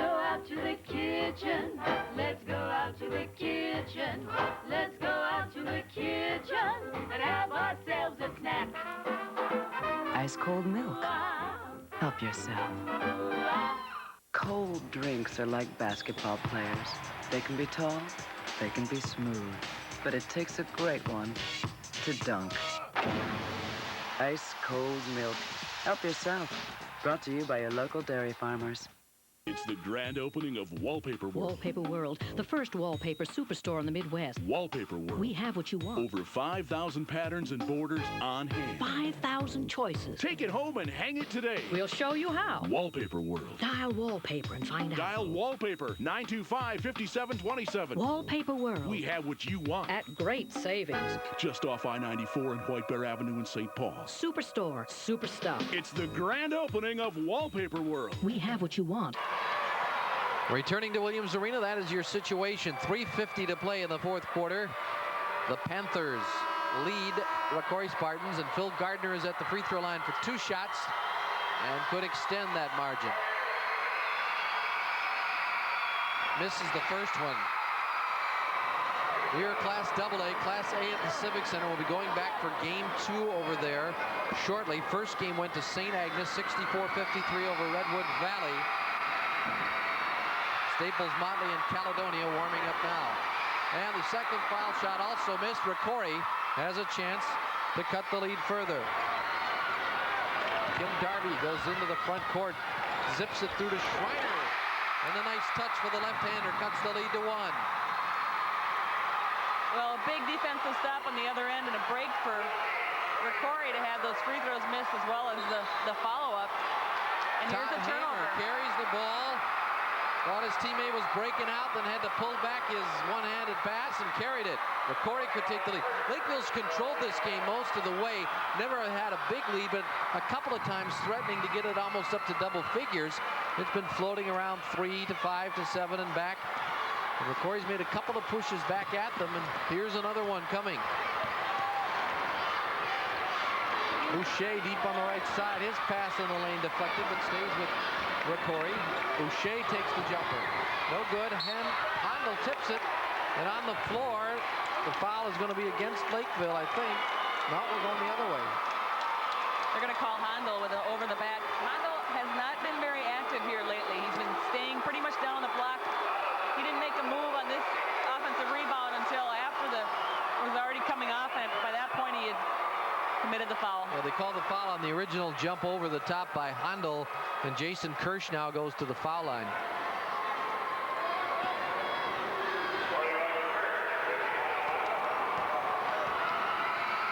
Kirsch with some big free throws. Cleanly through. 6'2" senior, averages 5.5 a game.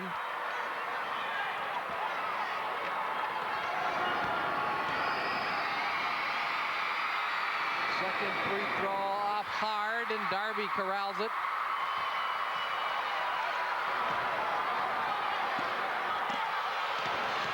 Darby's done a fairly good job, I think, against terrific pressure. Handel kind of lowered his shoulder, but the foul went on Hamer on the defensive end. So that sends Scott Handel to the foul line. Well, Handel was 7 for 9 from the field in the first half, really single-handedly keeping ROCORI in the game. But they have, see him looking inside for him right there. He does not have a basket in the second half. Has a couple of foul shots.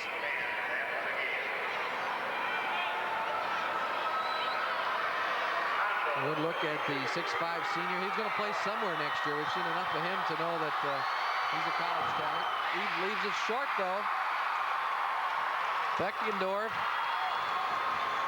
off to Todd Hamer. Hamer stripped from behind by Darby. Now he tosses it. Oh, they give it back to Lakeville.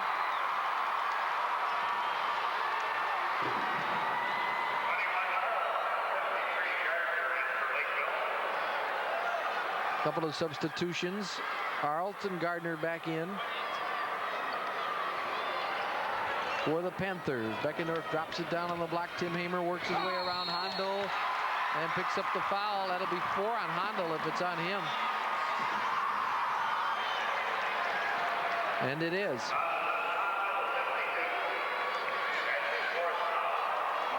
Tim Hamer, the leading scorer for Lakeville, to the line. Leading scorer on the season. with a 14.1 average. Bob Brink, you see, signaling for a timeout. And we'll take one, too. 2:38 to go in the fourth quarter. Lakeville by 2 at the 1995 Minnesota State High School Boys Basketball Tournament.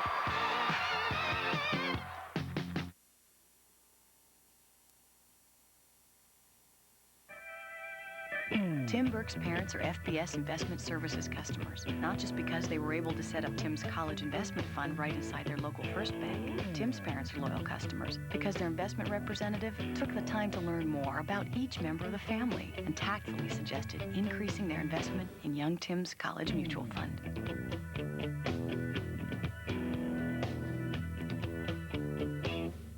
I was driving home at night when all of a sudden there was a crash. Next thing I knew, I was flat on my back in the hospital. Meanwhile, the insurance company is telling me my injury isn't that bad. Compared to what?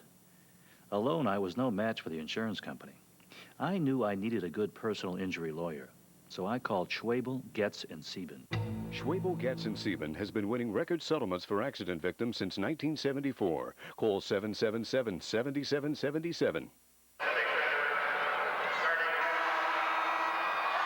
The ROCORI bench breaks their huddle. They've got some strategy in mind.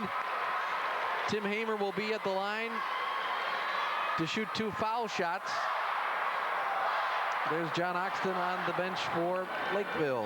We talked about how Oxton had coached in Montana, a team to the state championship, and Bob Brink also took his team to the state tournament in South Dakota before he moved to Minnesota. And he, by the way, advocates the 3-class system. A lot of coaches, not all, in favor of the tournament format change. There is Tim Hamer. He is number 31. His twin brother Todd is number 52.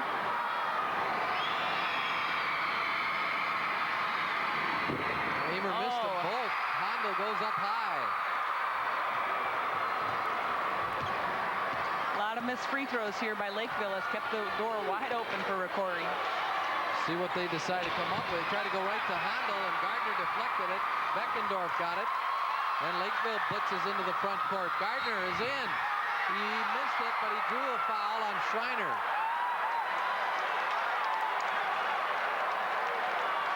Albert Shepard will go to the line as he was ahead of the field. There's a look at the nice pass ahead. Shepard. And Schreiner comes over and puts the body on him and fouls out of the game there. Wayne Schreiner averages 8.5 a game. He's out, and in his place comes Jim Krause. We'll see if Albert Shepard can do what Hamer could not. Tim Hamer a moment ago, and that's makes some big free throws. Spins out of there. ROCORI getting some new life. Shepard talking to himself a little bit, trying to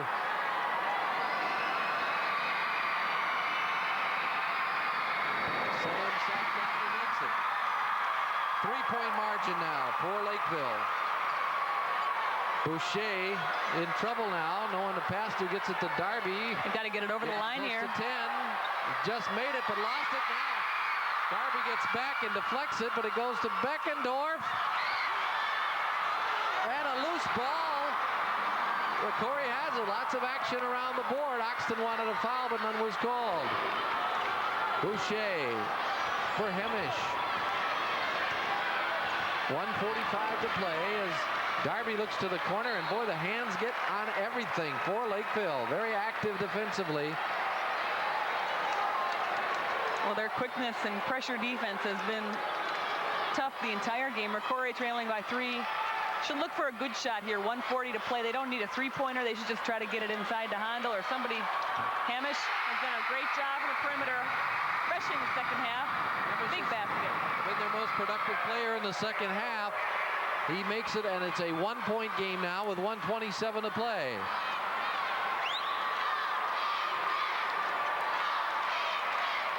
Lakeville coach John Oxton telling him to stretch it out here to work the clock. Corey trying to match up, but not really putting great pressure on yet as we approach the 1-minute mark. Arnold, good ball handler in there. Beckendorf works his way against Hemish. As poor as Lakeville has been from the line, they may want to take their chances and foul.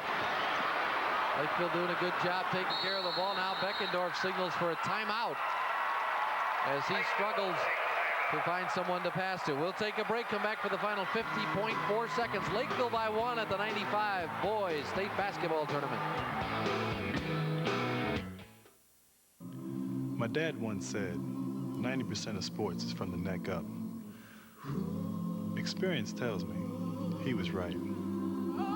They say only the strong survive. Experience tells me it's true. Now I know I'm just a rookie, but I see what it takes to succeed. Hard work, strength, experience. Your GMC truck dealers are a proud sponsor of this telecast. Terry Laughlin lives close to the car dealer, real close. But for brake work, he'd rather drive to CarX. I trust them. And who wants to pay dealer prices? For expert brake repair. I'd go back to CarX. Don't worry, call the CarX man. Right now, CarX is offering a great break on brake repairs. Get any four-wheel brake service and get $20 off.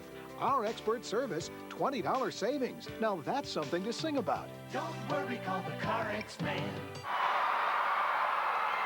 They are excited because of the situation you see. The Spartan fans want their team to rally here. Trailing Lakeville by 1, pass in for Lakeville. Corey looking for a steal here if they can get one. You got the good double team on there. It's a great double team. Calls another timeout. Well, Lakeville still has 2 timeouts left, where Corey only has 1. But that was a smart call there by Hamer. Well, Lakeville has, now they've reduced their number to 1 up on the clock, so they must watch themselves. They don't want to take it before a key situation presents itself in the final 10 seconds of the game. 45.7. After the end of this game, we'll be going back to Class A at the Civic Center. Let's see if we can hear what's going on in John Oxton's huddle.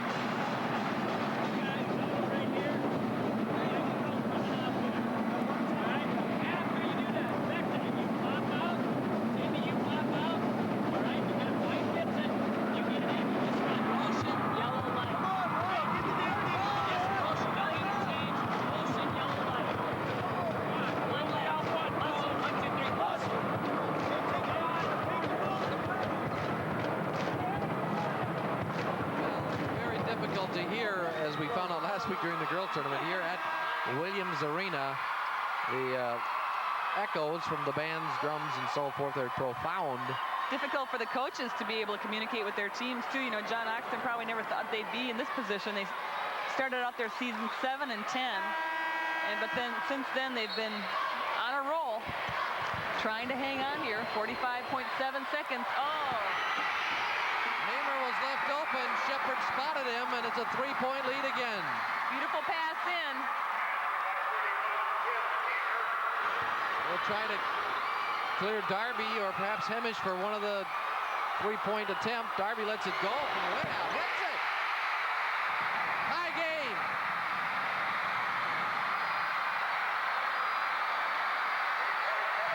Ox. The coach is up diagramming a play, so no timeout here. And now they do. He changed his mind. He had a play that he was describing to his team or giving them signals.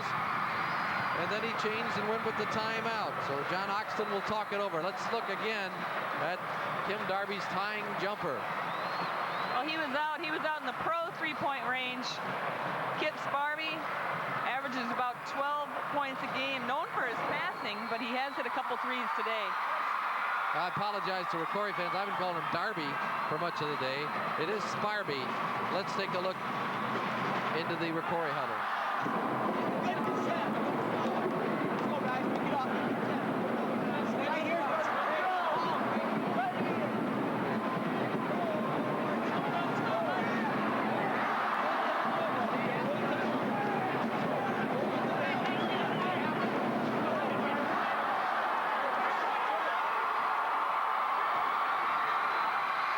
So Bob Brink sends his troops back out.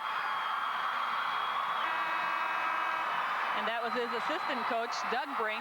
Bob's son on the bench with Dad there, trying to see if in this 12.3 seconds left they can come up with at least a defensive stopping play.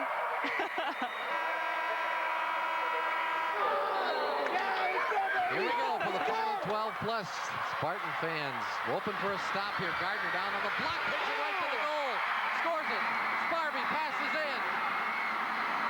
They've got to advance it quickly. Sparby gets it. Three-pointer taken and missed. That would have tied it, but it fell off for Joel Torborg. And Lakeville moves on to play tomorrow at noon.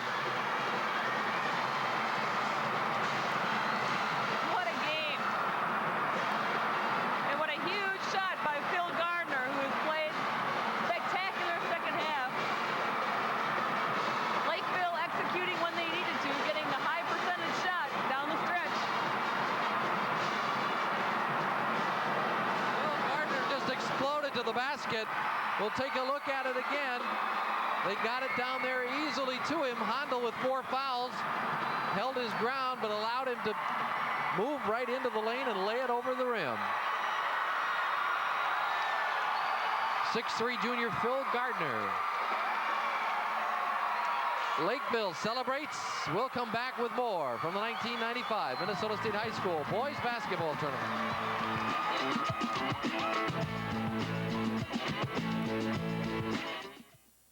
It's time to go to the extreme. Top Stadium Club. Go one-on-one with every threat in the NBA. Then get their numbers nailed. The special insert cards. Rising stars, talent on fire. Clear cuts, a see-through view of the best in the game. Dynasty meets destiny. It all comes together. Top Stadium Club. Keith and Stephanie Brennan each opened a portfolio IRA, not just because it combines various accounts into one plan with one easy-to-read statement. They open portfolio IRAs because they can include a wide range of options from both First Bank and FBS Investment Services, which gives them the flexibility to go in whatever direction they ultimately decide to go. Portfolio IRA. Introductory offer ends May 1st.